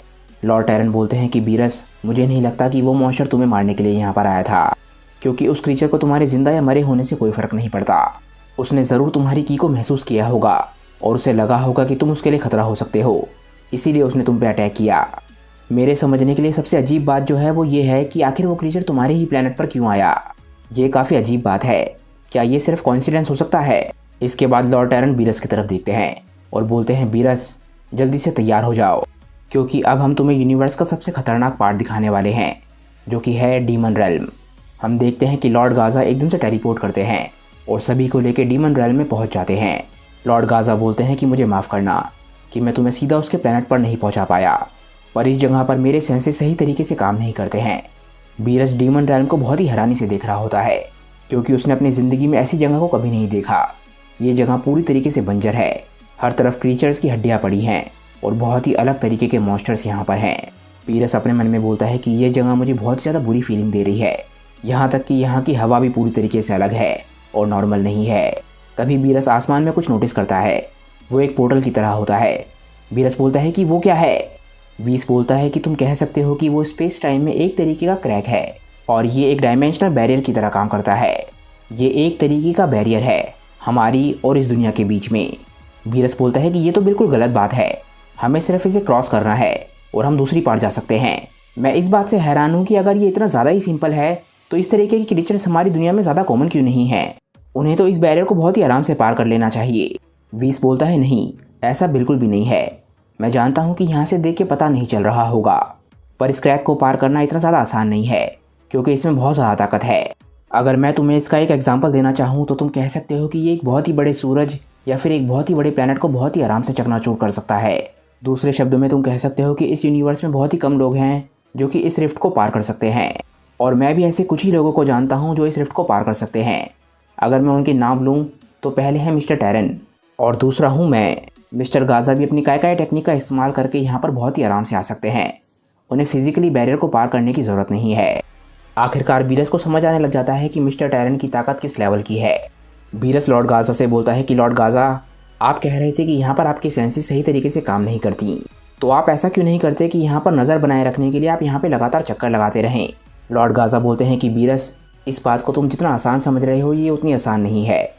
इस जगह की करप्शन की ताकत और यहाँ के गॉड्स की ताकत बहुत ही ज़्यादा है। यहाँ पर जो भी लोग ज़रूरत से ज़्यादा समय बिताते हैं, भले ही वो गॉड से क्यों ना हो, उनके दिल करप्ट हो सकते हैं यहाँ के ईवल ऑरा की वजह से। पर हाँ, यहाँ पर नज़र रखने के लिए हम कोई ना कोई तरीका ढूंढ लेते हैं जिससे हमें पता चल सके कि यहाँ पे क्या चल रहा है, पर वो हम ज़्यादा फ्रिक्वेंटली नहीं कर पाते, क्योंकि ये कोई ऐसी जगह नहीं है कि यहाँ पर हम बार बार ही आ सकें। लॉर्ड टैरन बोलते हैं कि बातें बहुत हो गई, अब यहाँ पर हम जो करने आए हैं वो करते हैं, क्योंकि मैं यहाँ पर ज़्यादा लंबा समय नहीं बिताना चाहता। इसके बाद बीरस और बाकी सभी लोग इस डीमन रेल्म के सबसे हाईएस्ट पॉइंट पर जाने लग जाते हैं, जहाँ पर एक प्लेनेट होता है जो कि काफ़ी अजीब सा दिख रहा होता है। उस प्लेनेट के चारों तरफ से ईवल ऑरा निकल रहा होता है। जैसे ही वो लोग वहाँ पर पहुँच के उस प्लेनेट को देखते हैं, बीरस बोलता है कि ये प्लेनेट तो कितना गंदा दिख रहा है। लॉर्ड टैरन बोलते हैं कि वो इस डायमेंशन के सुप्रीम गॉड का प्लेनेट है, यानी कि सुप्रीम प्लेनेट ऑफ डार्कनेस, और उस प्लेनेट पर रहता है सुप्रीम गॉड मकायोशिन, जिसका नाम है डिम्यूर्गस। बीरस बोलता है, अच्छा, मकायोशिन, यानी कि ये वही कायोशिन है ना जो कि सड़े हुए पैदा होते हैं।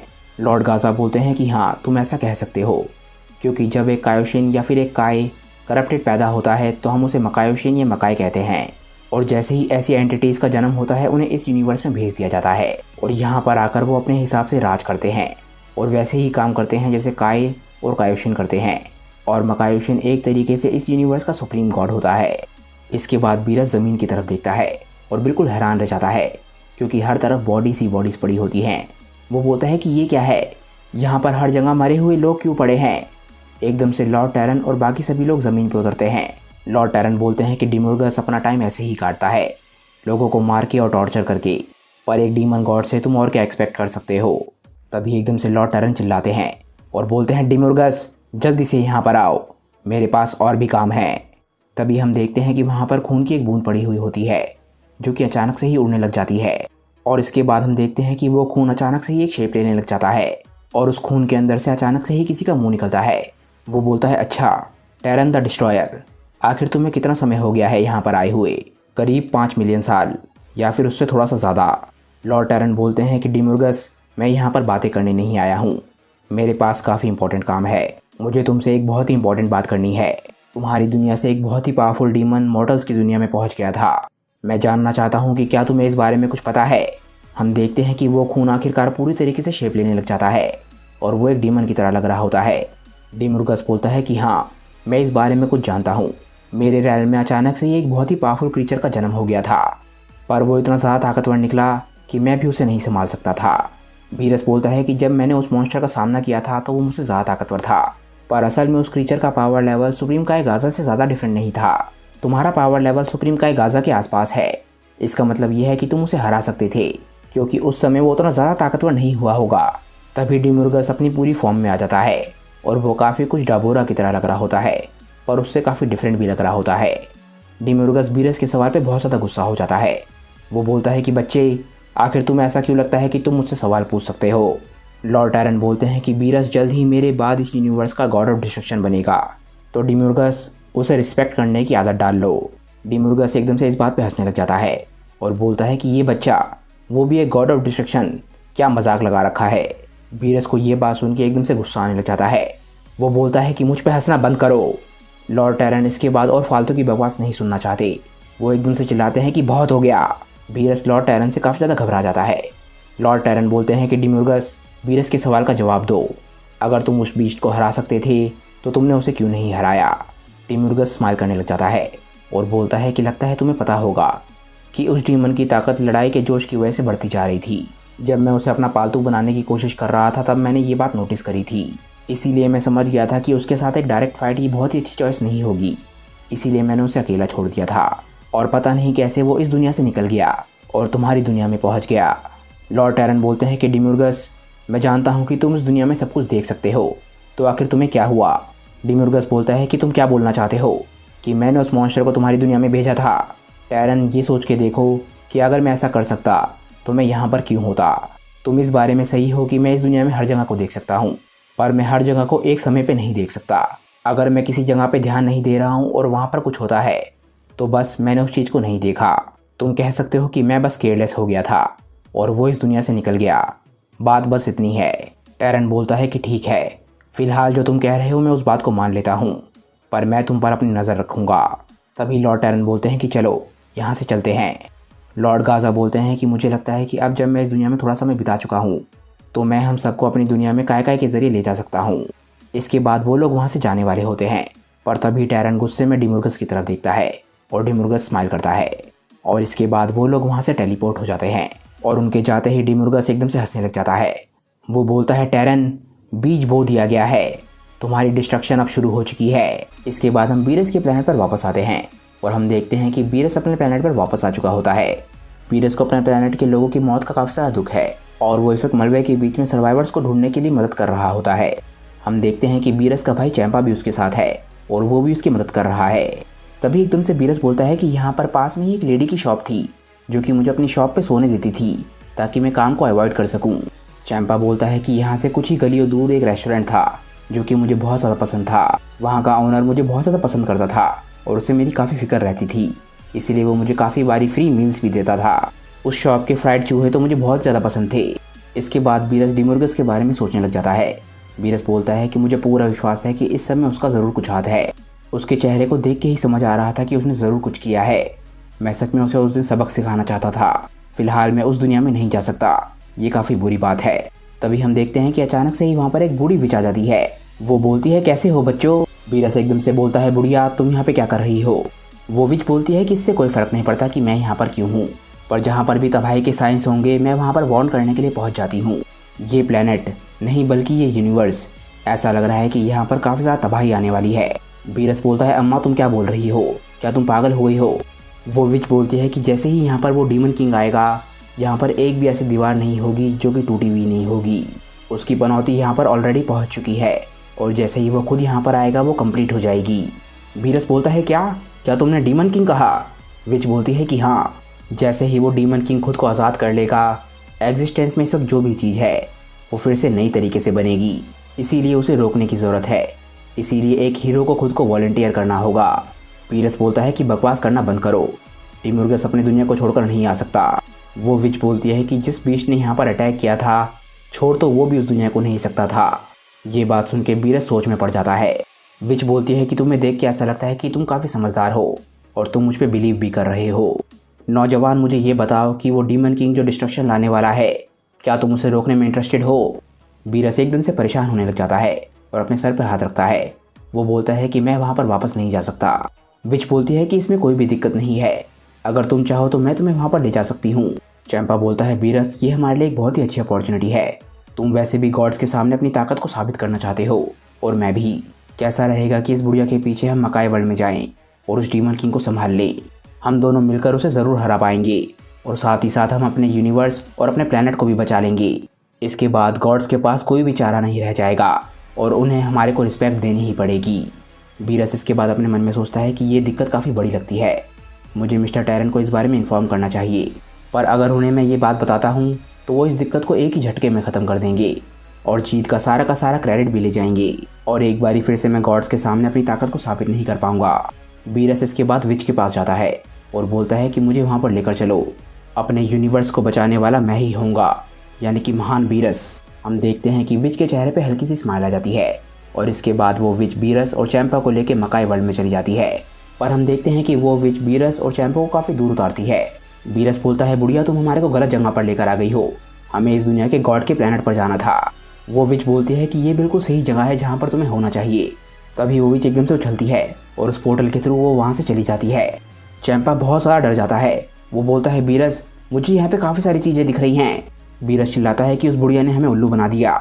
हम देखते हैं कि बीरस और चैंपा पे काफ़ी सारे मॉन्स्टर्स ने अटैक कर दिया होता है, पर कुछ मिनट बाद हम देखते हैं कि बीरस और चैंपा खड़े होते हैं और वो सारे के सारे मॉन्स्टर को हरा चुके होते हैं। चैंपा बोलता है बीरस अब हमें कहाँ जाना है, अगला एग्जिट कहाँ पर है। बीरस इसके बाद आसमान की तरफ देखने लग जाता है। बीरस बोलता है वो पोर्टल देख रहे हो वही हमारा एग्जिट है, पर अगर हम वहाँ से निकलने की कोशिश करेंगे तो हम चकनाचूर हो जाएंगे। चैंपा बोलता है कि तो क्या इसका मतलब ये है कि हम लोग यहाँ पर फंस चुके हैं, अब हम क्या करें। बीरस बोलता है कि मैं यहाँ पर डिमोर्गस को हराने आया हूँ और मैं वही करने वाला हूँ, चाहे इस पूरी दुनिया को पार करके मुझे उसके पास जाना पड़े।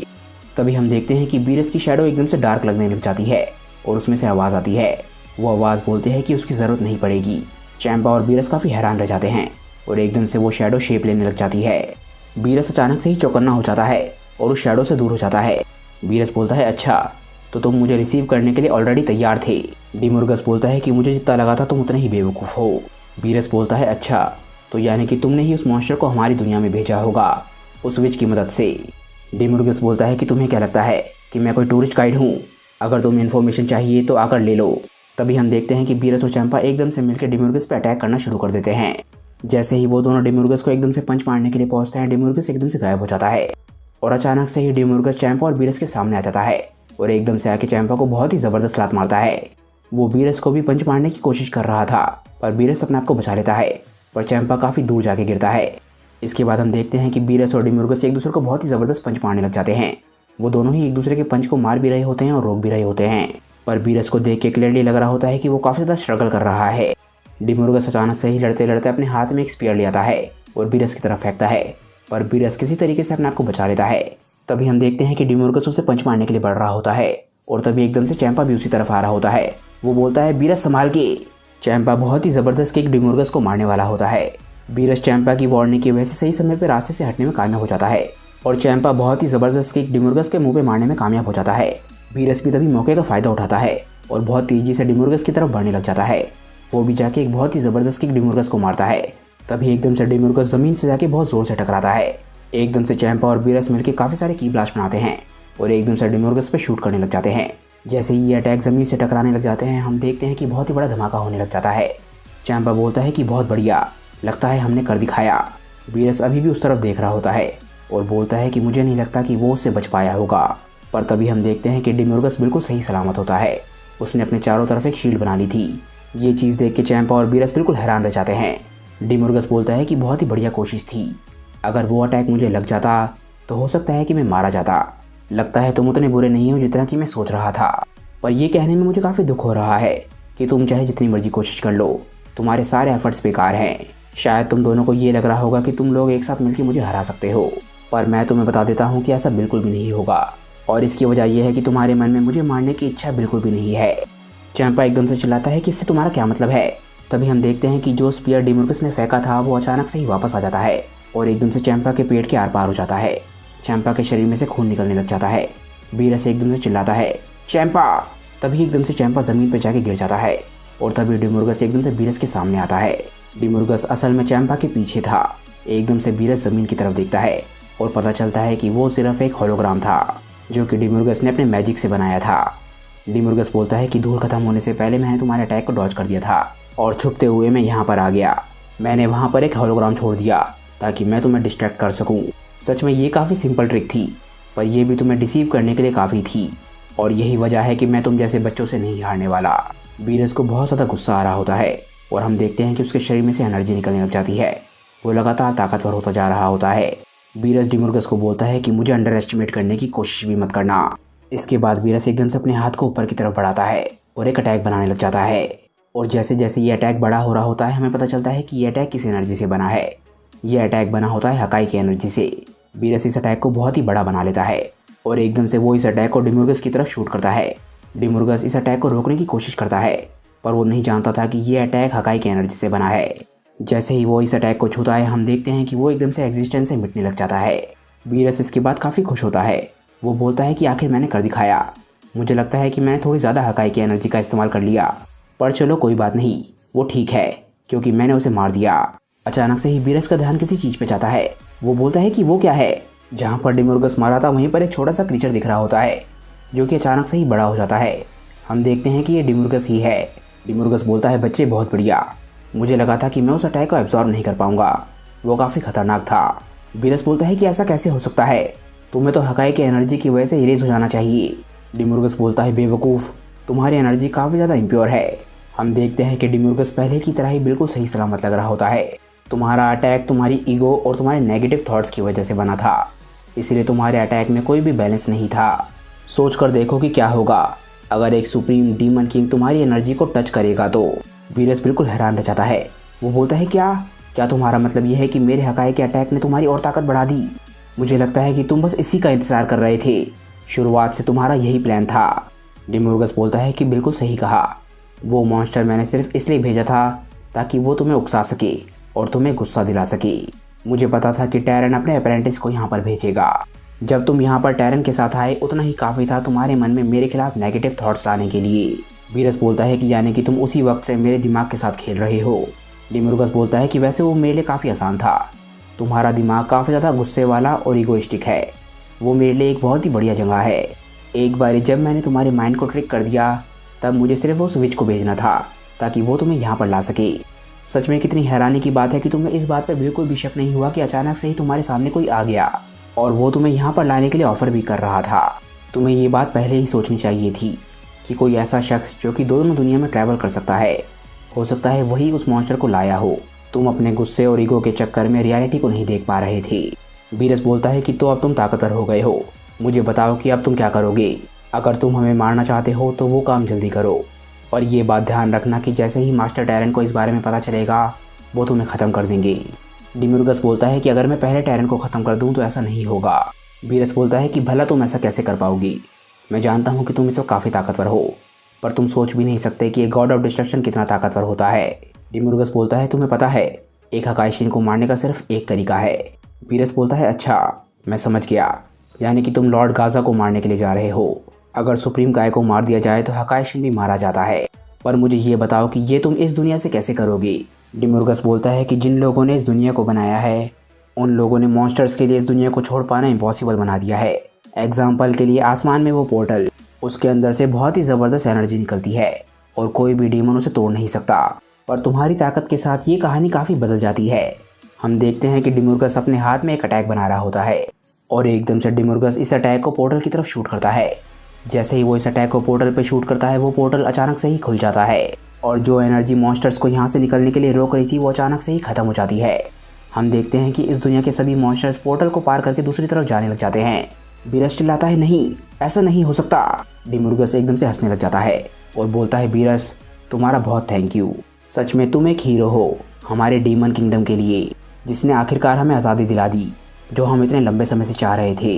एकदम से डिमोर्गस वहाँ से गायब हो जाता है और बोलता है कि तुम्हें थैंक्स बोलने के लिए सबसे पहले मैं तुम्हारे लोगों को मारूंगा। बीरस अचानक से ही टूट जाता है।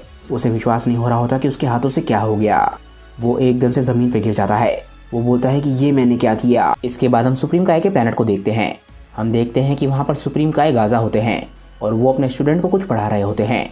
गाजा अपने स्टूडेंट को बोलते हैं कि यूनिवर्स को स्टेबलाइज रखने के लिए लाइफ और डेथ दोनों की ज़रूरत है, क्योंकि यूनिवर्स में अगर ज़्यादा डेथ होंगी तो उससे यूनिवर्स खाली हो सकता है और ज़्यादा लाइफ होगी तो हो सकता है कि उससे हर जगह तबाही मचे। और ये साइकिल ऑलमोस्ट यूनिवर्स में हर जगह पर लागू है और इस लाइफ और डेथ की साइकिल से कोई भी नहीं बच सकता, भले ही वो कोई लाइफ फॉर्म हो या फिर जो सितारे हमें आसमान में दिखते हैं। चाहे वो स्टार्स कितने ही लाखों करोड़ों सालों तक जी लें, पर एक दिन उनकी मौत का समय ज़रूर आता है। तो जैसा कि मैंने तुम्हें पहले कहा, लाइफ और डेथ हर किसी के लिए ज़रूरी है ताकि यूनिवर्स में हर चीज़ स्टेबलाइज रह सके। गाजा का स्टूडेंट बोलता है कि अच्छा, इसीलिए यूनिवर्स में गॉड ऑफ क्रिएशंस और गॉड ऑफ डिस्ट्रक्शंस हैं, क्या मैंने सही कहा सर? सुप्रीम काय गाजा बोलते हैं कि हाँ, बिल्कुल सही कहा, और इन दोनों गॉड्स का एक साथ चलना भी बहुत ज़्यादा ज़रूरी है और सिर्फ इसी तरीके से उनका यूनिवर्स फल फूल सकता है। और इसी वजह से कायोशिन और हकाइशिन की ज़िंदगी बंधी हुई है ताकि वो एक दूसरे के रास्ते में आए बिना काम कर सकें, और अगर एक की ज़िंदगी ख़त्म होती है तो दूसरे की भी ज़िंदगी साथ साथ ख़त्म हो जाएगी। स्टूडेंट बोलता है, अच्छा, यानी कि आप भी अपने यूनिवर्स के हकाइशिन के साथ मिलकर काम करते हैं?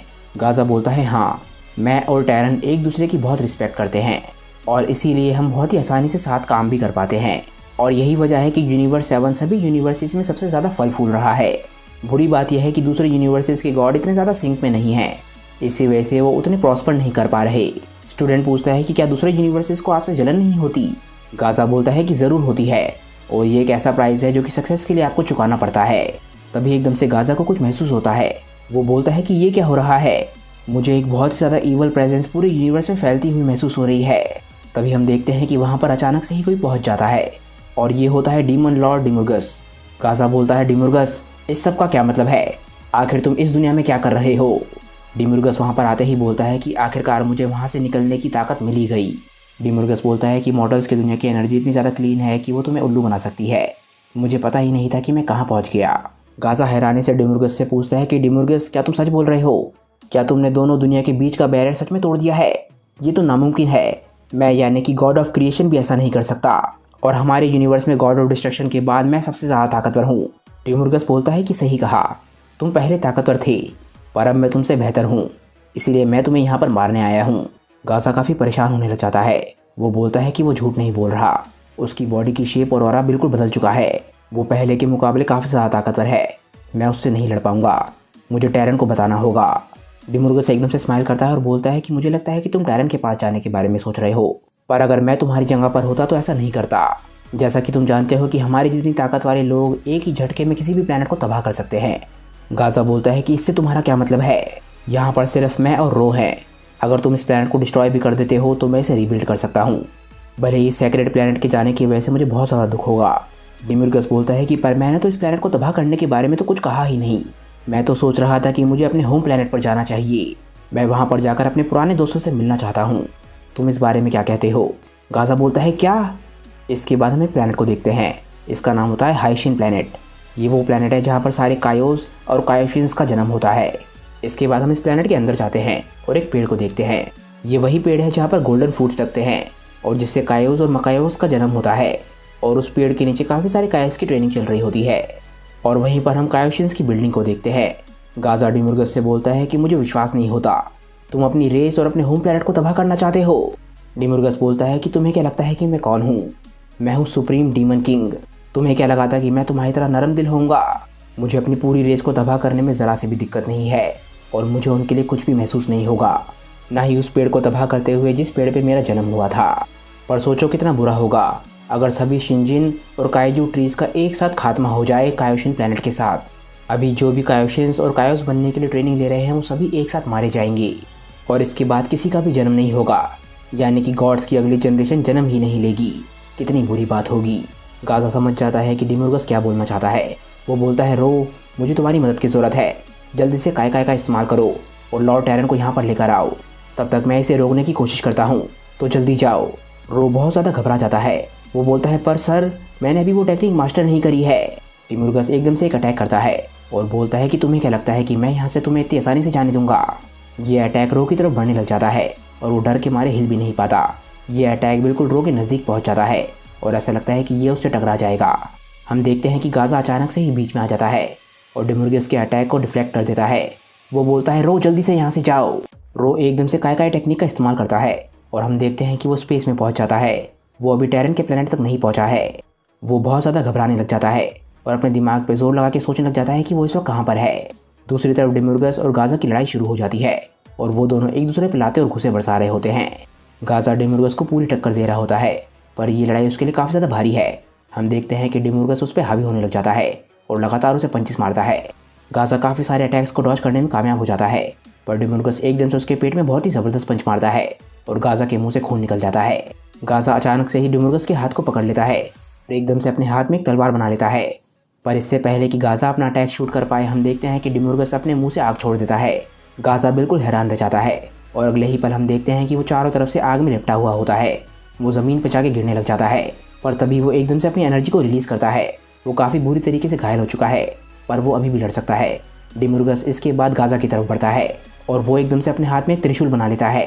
डेमियोर्गस बोलता है कि लगता है ये वही फेमस जी स्वॉर्ड है जिसकी देखभाल कायोशिन्स कई जनरेशन से कर रहे हैं। तुम काफ़ी तेज़ हो, सच में तुम काफ़ी स्किलफुल गॉड हो, पर जैसा कि तुम देख सकते हो मेरे पास भी अपने खिलौने हैं। डेमियोर्गस इसके बाद गाज़ा पे हावी होने लग जाता है, पर तभी हम देखते हैं कि गाज़ा कुछ करता है। अचानक से ही दोनों के अटैक्स टकराते हैं और हम देखते हैं कि गाज़ा एकदम से जाके ज़मीन पर गिरता है। गाज़ा खुद को जैसे ही संभालता है, हम देखते हैं कि डेमियोर्गस का ट्राइडेंट एकदम से उसकी तरफ आता है और गाज़ा एकदम से अपनी टेक्निक का इस्तेमाल करता है। वो अपने चारों तरफ एक शील्ड बना लेता है जिससे वो डेमियोर्गस के अटैक से बच जाता है। डेमियोर्गस एकदम से कुछ बोलता है और वो महसूस करता है कि उसके पीछे कोई आ रहा है। हम देखते हैं कि ये गाज़ा था। वो एकदम से अपनी तलवार से डेमियोर्गस को काटने की कोशिश करता है, पर डेमियोर्गस एकदम से वहाँ से टेलीपोर्ट कर जाता है और वापस से टेलीपोर्ट करके एकदम से गाज़ा के पीछे आ जाता है। वो गाज़ा पे अटैक करता है, पर गाज़ा किसी तरीके की शील्ड बना के अपने आप को बचा लेता है। डेमियोर्गस एकदम से हंसता है और बोलता है कि तुम कितने बेवकूफ़ हो, तुम खुद को भी बचा सकते थे अगर तुम्हें उस फालतू के प्लेनेट और उस पर रह रहे लोगों की इतनी ज़्यादा फिक्र ना होती। गाज़ा बोलता है कि मैंने एक बहुत ही लंबी ज़िंदगी जी है, मैं अपने सामने यंगस्टर्स को मरने नहीं दे सकता। मैं अपने डर की वजह से अगली जनरेशन को खतरे में नहीं डाल सकता। मैं इस यूनिवर्स का गॉड हूँ और इस यूनिवर्स में जो भी है उसको बचाना मेरी जिम्मेदारी है। डेमियोर्गस बोलता है कि बेकार की बात है, मैं सिर्फ इसकी फ़िक्र करता हूँ कि कौन जिंदा रहेगा और कौन मरेगा, और तुम मरने वाले हो। इसके बाद हम यूनिवर्स 7 के गॉड ऑफ डिस्ट्रक्शन के प्लेनेट पर आते हैं और हम देखते हैं कि वीस और टैरन वहाँ पर होते हैं। टैरन को अचानक से ही कुछ महसूस होता है। वो बोलता है, वीस क्या तुम्हें वो महसूस हुआ? वीस बोलता है, लॉर्ड टैरन लगता है मॉर्टल और मकाई वर्ल्ड के बीच में जो बैरियर था वो किसी वजह से टूट गया है और डीमंस हमारी दुनिया में आने लगे हैं। टैरन एकदम से खड़ा हो जाता है और बोलता है, क्या आखिर ये कैसे हो गया? तभी हम देखते हैं कि वहाँ पर कोई पहुँच जाता है और ये होता है रो। वो बोलता है कि मैंने कर दिखाया। वो बोलता है, सर प्लीज़ मेरी मदद कीजिए, मास्टर गाज़ा पर अटैक हुआ है, वो भी हमारे यूनिवर्स के मकायोशिन से। लॉर्ड टैरन बोलते हैं, क्या? डेमियोर्गस मैं उसे ख़त्म कर दूंगा, मुझे जल्दी से वहाँ पर लेकर चलो। हम देखते हैं कि गाज़ा की तलवार लड़ते लड़ते गिर जाती है और गाज़ा ज़मीन से आके टकराता है। हम देखते हैं कि उसकी हालत काफ़ी ज़्यादा ख़राब हो चुकी होती है। वो बोलता है कि आखिर रो कहाँ पर रह गया, अब मैं यहाँ से आगे नहीं लड़ सकता। तभी हम देखते हैं कि डेमियोर्गस भी ज़मीन पर आता है। वो बोलता है, गाज़ा सच में तुमने मुझे सरप्राइज़ कर दिया, मेरी ताकत तुमसे कहीं ज़्यादा थी, पर फिर भी तुमने काफ़ी लंबे समय तक मेरे साथ लड़ाई करी, यहाँ तक कि अगर मैंने अपना थोड़ा सा भी डिफेंस डाउन किया होता तो तुम मुझे मार देते। तुम सच में एक बहुत ही कमाल के फाइटर हो। हम देखते हैं कि डेमियोर्गस एकदम से अपने हाथ में एक तलवार बनाता है और इस तलवार से वो गाज़ा को बस मारने ही वाला था। वो बोलता है, गाज़ा ऐसा लगता है कि अब तुम अपनी लिमिट पर हो और अपने आप को बचा नहीं सकते, तो तुम्हारा मरने का समय आ गया है। जैसे ही वो अपनी तलवार चला रहा होता है, हम देखते हैं कि अचानक से उसकी तलवार को आके कोई रोक लेता है। वो बोलता है, नहीं ऐसा नहीं हो सकता। हम देखते हैं कि ये कोई और नहीं लॉर्ड टैरन है। लॉर्ड टैरन बोलते हैं डिम्यूर्गस तुम्हारी पार्टी खत्म हो गई। वीस और रो दूर से इस फाइट को देख रहे होते हैं और हम देखते हैं कि लॉर्ड टैरन डिम्यूर्गस की तलवार को तोड़ देते हैं। लॉर्ड टैरन एकदम से अपने हाथ को डिम्यूर्गस के आगे करते हैं और हकाई बोलते हैं। वो बोलते हैं डिम्यूर्गस तुमने हमें बस मार ही दिया था, तुम्हें शर्म आनी चाहिए, अब समय आ गया है कि तुम गायब हो जाओ। पर लॉर्ड टैरन के हकाई बोलने के बाद भी डिम्यूर्गस गायब नहीं होता। वो बोलते हैं कि ये क्या, मुझे कुछ समझ नहीं आ रहा। और अचानक से ही उन्हें कुछ महसूस होता है। वो पीछे मुड़ के देखते हैं और हैरान रह जाते हैं। हम देखते हैं कि गाज़ा के शरीर में ट्राइडेंट घुसा हुआ होता है। डिम्यूर्गस ने बहुत ही चालाकी से पीछे से गाज़ा पर अटैक कर दिया। रो को विश्वास नहीं हो रहा होता कि उसके मास्टर मारे जा रहे हैं। गाज़ा बोलता है ये वही ट्राइडेंट है जिसे मैंने शुरुआत में डॉज किया था। उसने ज़रूर इसे जानबूझकर छोड़ा होगा ताकि वो मुझ पर सरप्राइज अटैक कर सके। मैं उसके खिलाफ काफ़ी स्ट्रगल कर रहा था और अपने आप को बचाने की कोशिश कर रहा था, इसीलिए मैं उसके बारे में पूरी तरीके से भूल चुका था। टैरन प्लीज़ मुझे माफ़ कर देना। लॉर्ड टैरन भी ज़मीन पर गिर जाते हैं और डिम्यूर्गस बोलता है कि तुम्हें क्या लगता है कि तुम किसके साथ डील कर रहे हो? मैं एक डीमन गॉड हूँ, लोगों को ट्रिक करना ये मेरी एक्सपर्टीज़ है। तुम्हें क्या लगा था मैं सेकंड प्लान्स बना के नहीं रखूँगा ताकि मेरे साथ कुछ बुरा ना हो? लॉर्ड टैरन बोलते हैं कि तुमने जो किया है उसकी कीमत तुम्हें चुकानी पड़ेगी। वीरस अभी भी जिंदा है और वो तुम्हें रोकेगा। डिम्यूर्गस बोलता है वो बच्चा, तुम्हारी किस्मत ख़राब है, मेरी आज़ादी का असली कारण वही है। वो मुझे मज़ा चखाना चाहता था, इसीलिए वो मेरी दुनिया में मुझे चैलेंज करने के लिए आया। उसकी एनर्जी जिसमें प्योर इंटेंशंस नहीं थी, इसी वजह से आज मैं आज़ाद हुआ हूँ। लॉर्ड टैरन अब तक गायब होना शुरू हो चुके होते हैं। वो बोलते हैं कि मैं समझ गया, उसकी नासमझी की वजह से आखिरकार उसने गलत फैसला किया, पर उससे कोई फ़र्क नहीं पड़ता। एक कारण है जिसकी वजह से मैंने उसे चूज़ किया था और वो कारण वो तुम्हें प्रूव करके रहेगा डिम्यूर्गस। लॉर्ड टैरन बोलते हैं वीस मेरे लिए वीरस का ध्यान रखना। वीस बोलता है लॉर्ड टैरन वो आप मुझ पे छोड़ सकते हैं। कुछ ही देर बाद हम देखते हैं कि लॉर्ड गाज़ा और लॉर्ड टैरन दोनों एक साथ गायब हो जाते हैं। दूसरी तरफ डिम्यूर्गस हंस रहा होता है और हम देखते हैं कि रो की आंखों में आंसू होते हैं। वीस भी लॉर्ड टैरन की मौत से हल्का सा निराश होता है। और इसके बाद हम मकाई वर्ल्ड को देखते हैं। हम देखते हैं कि वीरस वहाँ पे खड़ा होता है और चैंपा अभी भी बेहोश होता है। वीरस के चारों तरफ काफ़ी सारे डीमंस होते हैं जिन्हें वीरस हरा चुका होता है। वीरस बहुत ज़्यादा थका हुआ था। वो बोलता है कि ये तो कभी ख़त्म ही नहीं होते, आखिर ये चैंपा कब जागेगा? वीरस इसके बाद काफ़ी दूर देखता है। वो देखता है कि काफ़ी सारे और डीमन उसकी तरफ आ रहे हैं। वीरस बोलता है कि लगता है मेरे पास अभी कोई चारा नहीं रह गया है। वो डीमन से लड़ने के लिए तैयार होता है, पर हम देखते हैं कि वीरस के चारों तरफ अचानक से एक शील्ड आ जाती है और सारे के सारे डीमन आके उससे टकराते हैं। वीरस बिल्कुल हैरान रह जाता है। वो बोलता है वीस आप यहाँ क्या कर रहे हैं? हम देखते हैं कि वीस के साथ रो भी होता है और उस शील्ड के अंदर चैंपा भी सेफ है। वीस आके एकदम से वीरस से बोलता है। वो बोलता है मिस्टर वीरस हमें कुछ बहुत ही इंपॉर्टेंट चीज़ों के बारे में बात करनी है। इसके बाद हम मॉडल वर्ल्ड में आते हैं और हम देखते हैं कि गॉड ऑफ क्रिएशन गाज़ा और गॉड ऑफ डिस्ट्रक्शन टैरन, इन दोनों को मारने के बाद सुप्रीम डीमन गॉड डिम्यूर्गस हर जगह तबाही मचाना शुरू कर चुका होता है और हर जगह आतंक फैला रहा होता है। उसने हर जगह तबाही मचा रखी होती है। उसके डीमंस ना जाने कितने मॉर्टल्स को मार चुके होते हैं। और इसके बाद हम देखते हैं कि डिम्यूर्गस इस वक्त वीरस के प्लैनेट पर है। हम डिम्यूर्गस को देखते हैं और एकदम से डिम्यूर्गस को किसी की प्रेजेंस महसूस होती है। वो बोलता है अच्छा तो ये तुम हो। एकदम से ही हम एक शख्स को देखते हैं। ये शख्स काफ़ी जाना पहचाना होता है। वो बोलता है कि लगता है हमारे प्लान ने काम किया। ये शख्स होता है यूनिवर्स 6 का गॉड ऑफ डिस्ट्रक्शन गरोगा और उसकी सुप्रीम का है नुआ। हम देखते हैं कि उसके साथ वो बूढ़ी विच भी होती है जिसकी वजह से ये सब कुछ हो रहा है। डिम्यूर्गस बोलता है हाँ हमारे प्लान ने काम किया और ये तुम्हारी विच की बदौलत हुआ। वो पावरफुल डीमन मेरी दुनिया से इस दुनिया में उसी की वजह से आ पाया और उस बच्चे के लोगों पे उसने अटैक किया ताकि हम उसे उकसा सकें। इसी वजह से टैरन अपने स्टूडेंट को लेकर मेरी दुनिया में आया और इसी वजह से मैं उस बच्चे के दिल के अंदर की बुराई को मैनिपुलेट कर पाया, जिसकी वजह से वो एक बारी फिर से मेरे पास वापस आया और इस बारी बहुत ज़्यादा गुस्से में।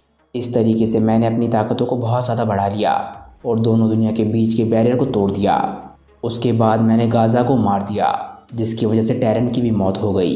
ये एक परफेक्ट प्लान था।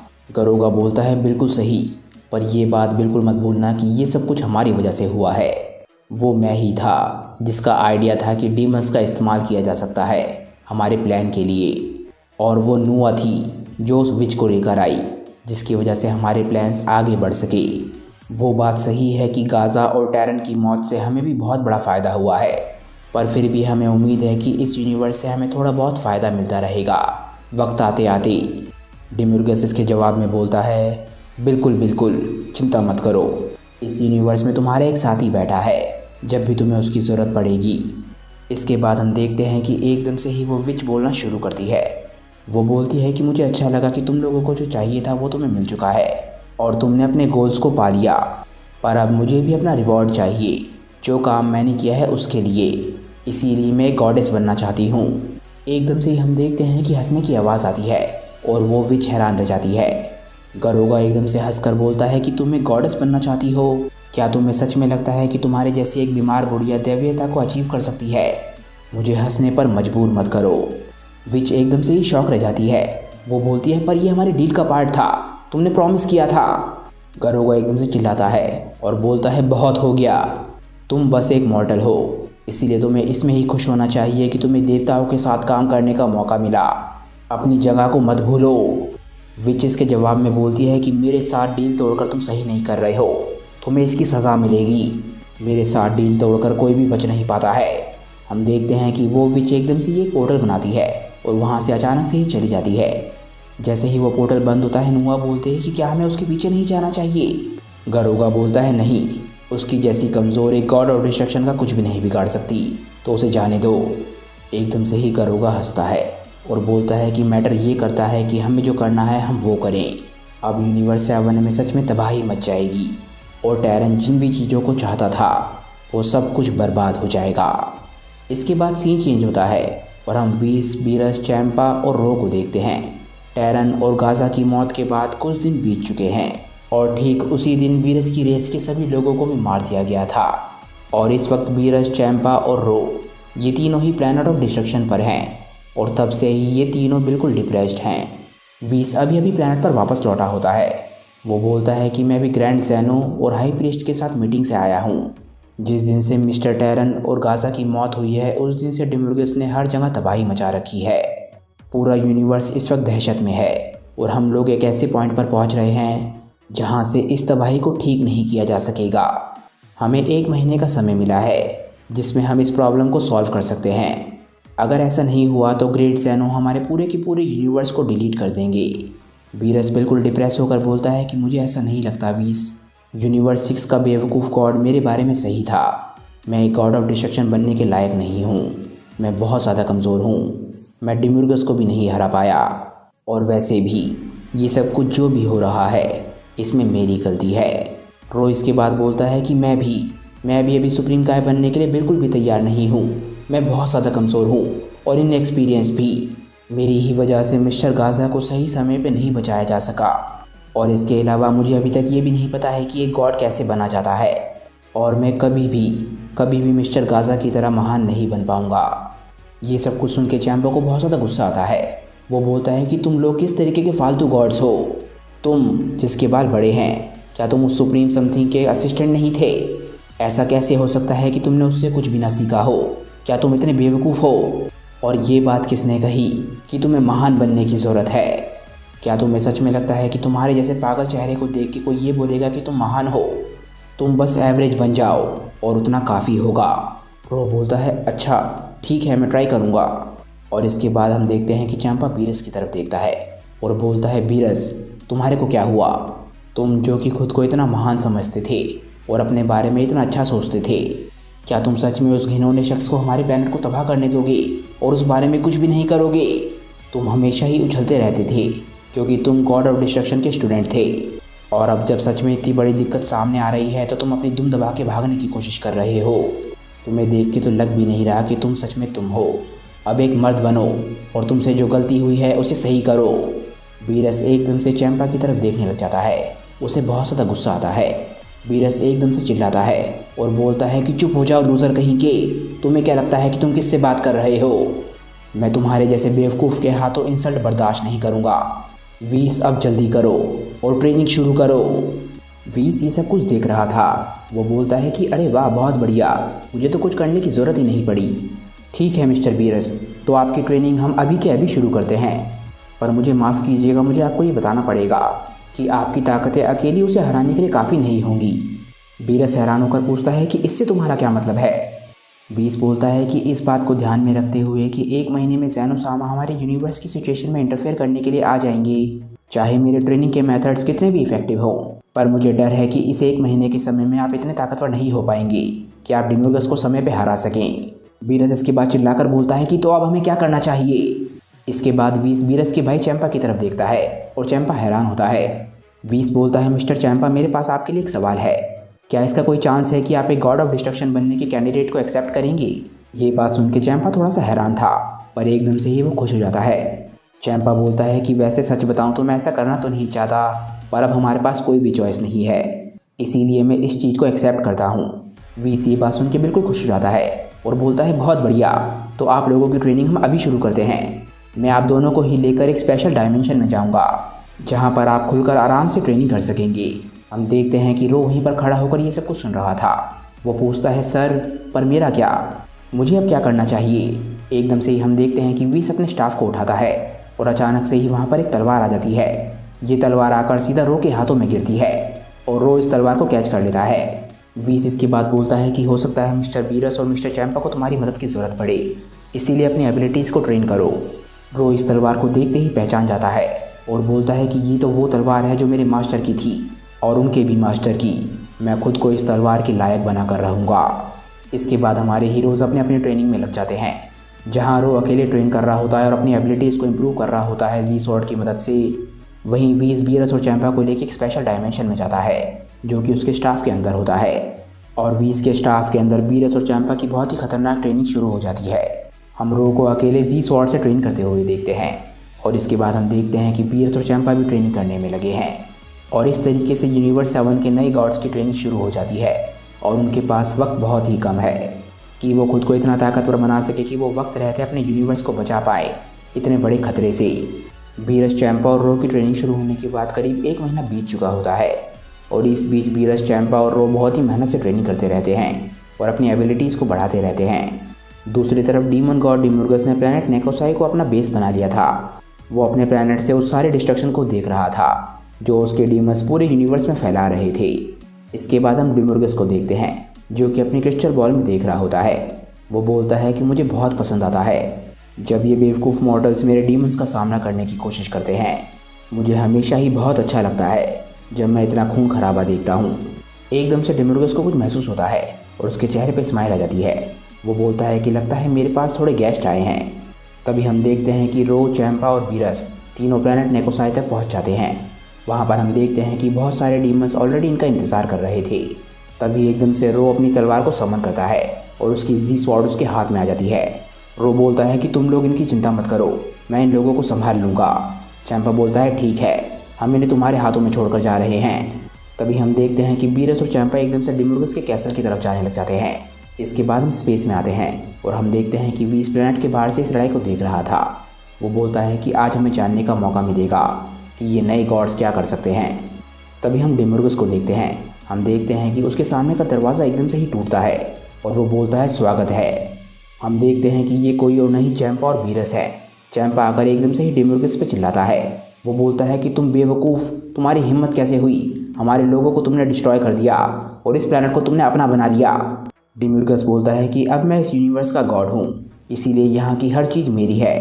तभी एकदम से वीरस चिल्लाता है और बोलता है कि वो ज़्यादा लंबे समय तक नहीं चलेगा क्योंकि जल्दी इस यूनिवर्स का नया गॉड मैं बनूंगा। हम देखते हैं कि डिमोर्गस के सामने 2 नए गॉड्स खड़े होते हैं। तभी एकदम से वीरस अपने हाथ को आगे करता है और एकदम से ये एक बहुत ही ताकतवर अटैक को शूट कर देता है। पर हम देखते हैं कि डिमोर्गस ने अपने चारों तरफ एक शील्ड बना ली है और इस अटैक से वो अपने आप को बहुत ही आराम से बचाने में कामयाब हो गया। डिमोर्गस बोलता है कि उसकी ताकत पहले के मुकाबले बढ़ चुकी है। तभी हम देखते हैं कि चैंपा डिमोर्गस पर अटैक करने के लिए कैसल से बाहर आता है। उसने एक बहुत ही ज़बरदस्त पंच बना रखा होता है। चैंपा बहुत तेज़ी से डिमोर्गस तक पहुंच के उसकी शील्ड पे बहुत ही ज़बरदस्त पंच मारता है। डिमोर्गस को विश्वास नहीं हो रहा होता कि वो क्या देख रहा है। हम देखते हैं कि चैंपा ने सिर्फ एक ही पंच से उसकी शील्ड को तोड़ दिया। तभी हम देखते हैं कि चैंपा के पीछे से वीरस भी वहाँ तक पहुँच जाता है और एकदम से आकर डिमोर्गस की शील्ड पे एक और पंच मारता है।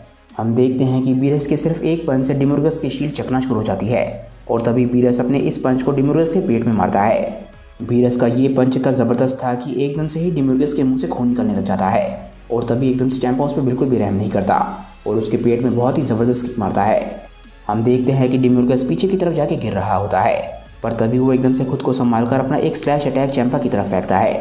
पर हम देखते हैं कि वीरस और चैंपा भी पहले से ही तैयार थे। वो भी अपने एक स्लैश अटैक डिमोर्गस की तरफ शूट करते हैं। वीरस और चैंपा के अटैक्स बहुत ही आराम से डिमिर्गस के अटैक को तोड़ने में कामयाब हो जाते हैं और ये चीज़ डिमिर्गस एकदम से नोटिस कर लेता है। वीरस और चैंपा के अटैक्स एकदम से ही डिमिर्गस की तरफ बढ़ने लग जाते हैं, पर किसी तरीके से डिमिर्गस अपने आप को बचाने में कामयाब हो जाता है। तभी एकदम से सुपर स्पीड का इस्तेमाल करके चैंपा डिमिर्गस के पीछे पहुंच जाता है। चैंपा पीछे से आके डिमिर्गस को मारने की कोशिश करता है, पर हम देखते हैं कि डिमिर्गस एकदम से ही आफ्टर इमेज टेक्निक का इस्तेमाल करता है और चैंपा के अटैक से पहले ही गायब हो जाता है। हम देखते हैं कि डिमिर्गस चैंपा के पीछे पहुंच गया है और उसके हाथ में एक भाला है। डिमिर्गस एकदम से ही अपने इस भाले को चैंपा की तरफ फेंक देता है और हम देखते हैं कि चैंपा वक्त रहते इसे नहीं देख पाता, पर तभी हम देखते हैं कि एक हाथ इस भाले को पकड़ लेता है। हम देखते हैं कि ये वीरस है। वीरस ने वक्त पर आके चैंपा की जान बचा ली। वीरस एकदम से चिल्लाता है और डिमिर्गस के भाले को तोड़ देता है। वो बोलता है कि तुम्हारी ट्रिक्स हम पर काम नहीं करेंगी। वीस ने अपनी ट्रेनिंग में हर तरीके की ट्रिक्स का इस्तेमाल किया था। उसके मैजिक ट्रिक्स की रेंज तुमसे भी ज़्यादा है, तो तुम हमारे सामने कुछ भी ऐसा नहीं कर पाओगे जो हमने नहीं देखा है। हमने हर चीज़ देख ली है, इसलिए हम हर रिएक्शन के लिए तैयार हैं। चैंपा बोलता है बिल्कुल सही, पर एक और बात है, हमारी ताकत पहले के मुकाबले काफ़ी बढ़ चुकी है, इसीलिए हम दोनों के साथ लड़ते हुए तुम हमसे नहीं जीत पाओगे। डिमिर्गस बोलता है हाँ, तुम लोग झूठ नहीं बोल रहे हो। भले ही देखकर ऐसा ना लगे, पर तुम दोनों लड़के पहले के मुकाबले बहुत ज़्यादा मेच्योर हो चुके हो तुम्हारे फाइटिंग के तरीके से। मेरी ट्रिक्स काम नहीं कर रही हैं और मेरी ताकत इस वक्त काफ़ी नहीं है तुम दोनों को साथ हराने के लिए। इसके बाद वीरस गुस्से में एक सवाल पूछता है कि मुझे एक बात बताओ, क्या तुम्हें पता नहीं है कि एक यूनिवर्सिटी तबाही के साथ बच नहीं सकता? अगर तुम जो अभी कर रहे हो वो ही करते रहोगे तो कुछ रूल करने के लिए बचेगा ही नहीं। महान ज़ैनो इस तरीके के यूनिवर्स को एग्जिस्ट करने ही नहीं दे सकते और वो इसे इरेज कर देंगे पूरे तरीके से। डिमिर्गस बोलता है कि उससे मुझे कोई भी फ़र्क नहीं पड़ता। माना कि मुझे पसंद है कि मैं हर जगह केओस और ईवल फैलाता रहूं, क्योंकि यही मेरी एग्जिस्टेंस का इकलौता पर्पस है, और अगर ये करते करते मैं मारा भी गया तो उससे मुझे कोई फ़र्क नहीं पड़ता। वीरस बोलता है कि इसका मतलब ये है कि तुम ये बोल रहे हो कि तुम हमेशा ही ईवल फैलाते रहोगे और ऐसा करना तुम कभी बंद भी नहीं करोगे, चाहे इसकी वजह से तुम्हारी मौत ही क्यों ना हो जाए। डिमिर्गस बोलता है बिल्कुल सही, क्योंकि मेरे लिए बुराई फैलाना उसी तरीके से है जैसे मॉर्टल्स के लिए सांस लेना होता है। इसीलिए मैं तब तक नहीं रुकूंगा जब तक बुराई की पूरी तरीके से जीत ना हो जाए या मैं मारा ना जाऊं। वीरस एकदम से ही ये सुनते ही हंसने लग जाता है और हम देखते हैं कि डिमिर्गस काफ़ी हैरान होता है। वो बोलता है कि तुम हंस क्यों रहे हो? वीरस बोलता है कि ऐसा लगता है कि इतनी देर से मास्टर टैलेंट जो मुझे समझाने की कोशिश कर रहे थे वो मुझे अभी समझ आया है। तुम डीमन गॉड के तौर पर अपना रोल पूरी तरीके से निभा रहे हो, क्योंकि यही तुम्हारा नेचर है और यही तुम्हारा नेचर तुम्हें करने के लिए बोलता है, और बाकी तुम्हारे लिए दुनिया में कुछ भी मैटर नहीं करता।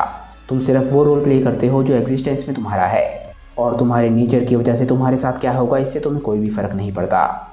डिमिर्गस एकदम से चिल्लाता है। वो बोलता है तो उससे क्या फ़र्क पड़ता है, और अब तुम ये बकवास क्यों कर रहे हो?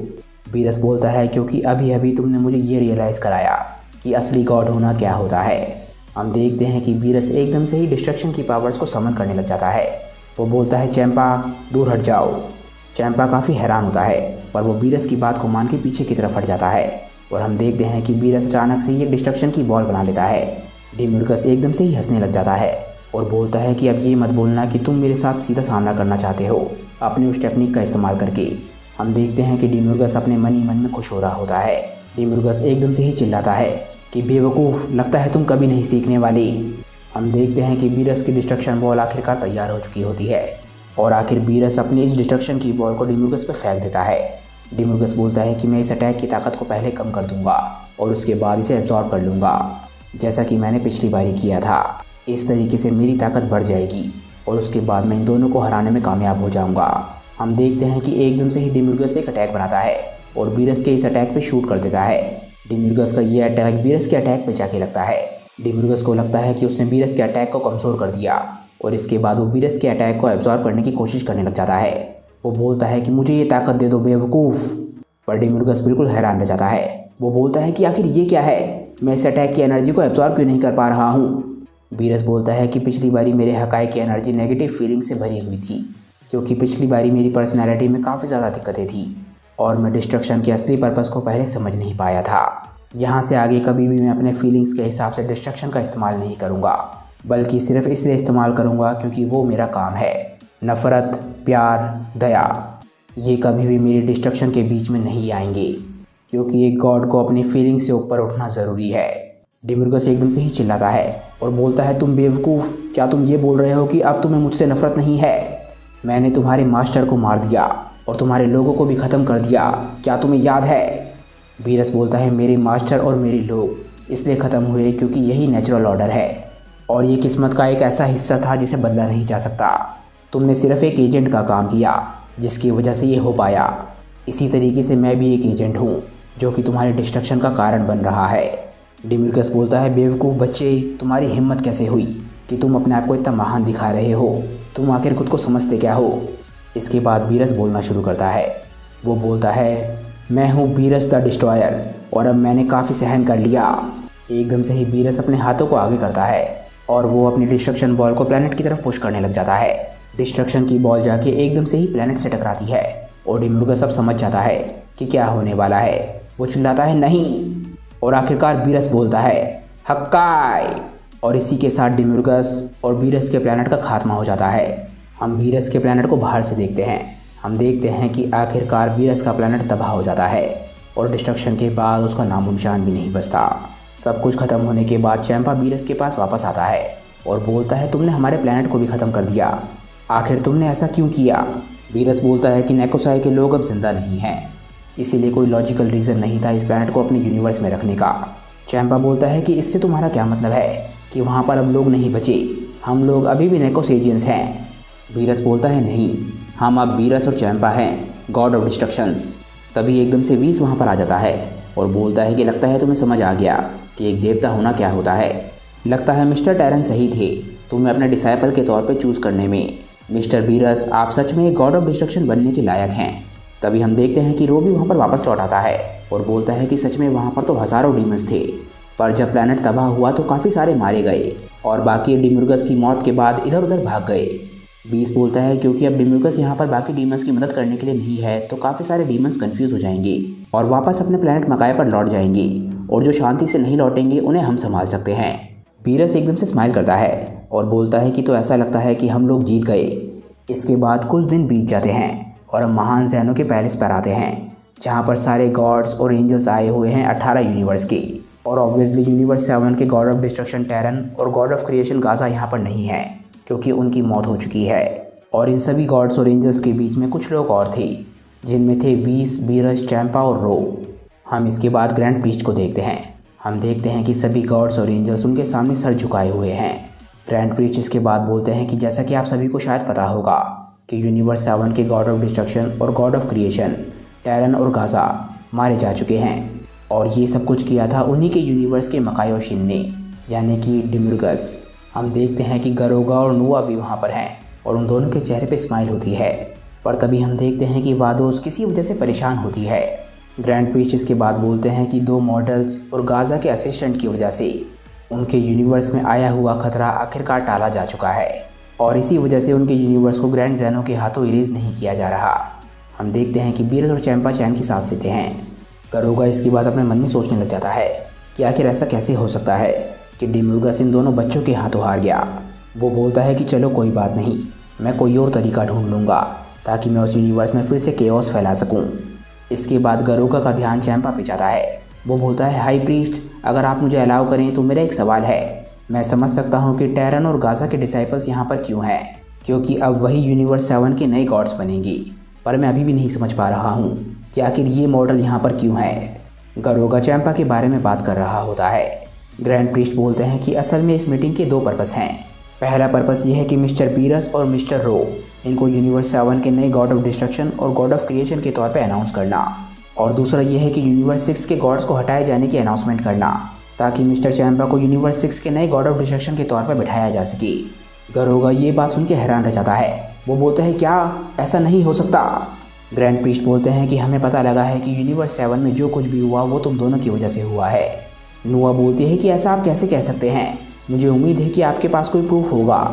वीस इसके बाद बोलता है कि हमारे पास एक विटनेस है। वीस एकदम से ही अपने स्टाफ को ज़मीन पे मारता है और हम देखते हैं कि अचानक से ही वो विच वहाँ पर आ जाती है। गरोगा एकदम से चिल्लाता है कि तुम यहाँ पर क्या कर रही हो? विच बोलती है कि मैंने तुम्हें चेतावनी दी थी कि मेरे साथ डील ब्रेक करके कोई भी खुशी से नहीं रह सकता। विच एकदम से ही अपनी क्रिस्टल बॉल को उठाती है और वो क्रिस्टल बॉल के अंदर दिखाती है कि गरोगा और नुआ दोनों डिमिर्गस के साथ हैं और प्लान कर रहे हैं। ग्रैंड प्रीस्ट बोलते हैं कि अब हमारे पास ऐसा प्रूफ है जिसे डिनाई नहीं किया जा सकता। महान ज़ैनो ने अपनी जजमेंट सुना दी है और तुम लोग गिल्टी हो यूनिवर्सेस के बीच में शांति ख़त्म करने के लिए और गॉड्स के लॉ को तोड़ने के लिए। और क्योंकि मिस विच ने तुम्हारे खिलाफ गवाही दी है, इसीलिए ग्रैंड ज़ेनो ने उन्हें छोड़ दिया है। ज़ेनो सामा पूछते हैं कि क्या मैं इन्हें इरेज कर सकता हूँ। ग्रैंड प्रीस्ट बोलते हैं कि हाँ सर। गरोगा एकदम से चिल्लाता है कि नहीं, रुको प्लीज़। पर ज़ेनो सामा गरोगा की बिल्कुल भी नहीं सुनते और एकदम से अपने हाथों को उठाते हैं। हम देखते हैं कि गरोगा और नुआ दोनों एक ही झटके में ख़त्म हो जाते हैं। इस मीटिंग के ख़त्म होने के बाद अगले दिन गॉड्स का रिचुअल होता है, जिसमें बीरस को यूनिवर्स 7 का नया हकाइशियन बना दिया जाता है और रो को नया गॉड ऑफ क्रिएशन बना दिया जाता है। इसके अगले दिन एक और रिचुअल होता है, जिसमें चैंपा को यूनिवर्स 6 का नया गॉड ऑफ डिस्ट्रक्शन बना दिया जाता है। और इस तरीके से दोनों जुड़वा भाई अलग अलग यूनिवर्स में चले जाते हैं। जिसके बाद एक और लड़ाई की शुरुआत होती है कि दोनों में से किसका यूनिवर्स बेस्ट है। इसके कुछ समय बाद वो बूढ़ी विच जिसने गरोगा और नुआ के खिलाफ गवाही दी थी और जिस वजह से ज़ेनो सामा ने उसे छोड़ दिया था, इसी वजह से वो यूनिवर्स 7 में आ पाई। वो अभी भी दैवीयता पाना चाहती थी। उसने रो के एक पोटारा ईयरिंग को चुरा लिया और अपने कान में पहन लिया, क्योंकि उसे लगा कि गॉड की एसेसरीज पहनने की वजह से शायद वो खुद भी एक गॉड में बदल जाए। पर चीज़ें उस तरीके से नहीं हुई जिस तरीके से वो चाहती थी। इसके बाद विच और रो का फ्यूजन हो गया। रो एक अजीब सा दिखने वाला बूढ़ा कायोशिन बन गया, जिसकी पर्सनैलिटी काफ़ी ज़्यादा अजीब सी थी। बीरस ओल्ड कायोशिन की अजीब सी हरकतों की वजह से काफ़ी तंग आ चुका था, क्योंकि बीरस को गॉड्स की गैदरिंग में उसकी वजह से नीचा देखना पड़ा। इसी वजह से बीरस द डिस्ट्रॉयर ने कायोशिन को जी स्वॉर्ड के अंदर कैद कर दिया, क्योंकि बीरस उसे मार नहीं सकता था। बीरस ने जी स्वॉर्ड को प्लैनेट के एक पत्थर के अंदर गाड़ दिया।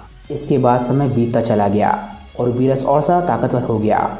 उसे अपने यूनिवर्स में अब कोई भी चैलेंज करने वाला नहीं था। इसी वजह से बीरस बहुत ज़्यादा बोर होने लग गया और काफ़ी लंबे समय तक सोने लग गया। और बीरस के इतने लंबे समय आराम करने की वजह से फ्यूचर के कायोशिन्स को काफ़ी ज़्यादा दिक्कत आई। उन्हें अकेले ही यूनिवर्स की देखभाल करनी पड़ी। समय बीतता चला गया और यूनिवर्स 7 में काफ़ी सारी दिक्कतें आने लग गई। इसी वजह से यूनिवर्स 7 मॉर्टल रैंकिंग में काफ़ी ज़्यादा गिर गया और करंट समय में मॉर्टल रैंकिंग में यूनिवर्स 7 सेकंड लास्ट नंबर पर है। पर इस सब के बावजूद यूनिवर्स 7 हमेशा सर्वाइव करता है, एटलीस्ट अभी तक तो करता आया है। तो दोस्तों, इसी के साथ हमारी मूवी वीडियो ख़त्म हो जाती है और इस तरीके से हम जानते हैं कि बीरस कैसे गॉड ऑफ डिस्ट्रक्शन बनता है।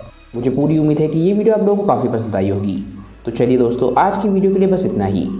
मुझे नीचे कमेंट करके बताइए कि आज की ये वीडियो आप लोगों को कैसी लगी। अगर आपको आज की ये वीडियो अच्छी लगी हो तो वीडियो को लाइक करना बिल्कुल मत भूलिएगा और वीडियो को अपने दोस्त के साथ शेयर भी जरूर कीजिएगा। जिन लोगों ने अभी तक चैनल को सब्सक्राइब नहीं किया है वो चैनल को सब्सक्राइब कर लें, ताकि उन्हें सारी की सारी वीडियोस टाइम टू टाइम मिलती रहे। तो चलिए दोस्तों, मैं मिलता हूँ आप लोगों को अपनी नेक्स्ट वीडियो के साथ। तब तक के लिए बाय दोस्तों और थैंक्स फॉर वॉचिंग।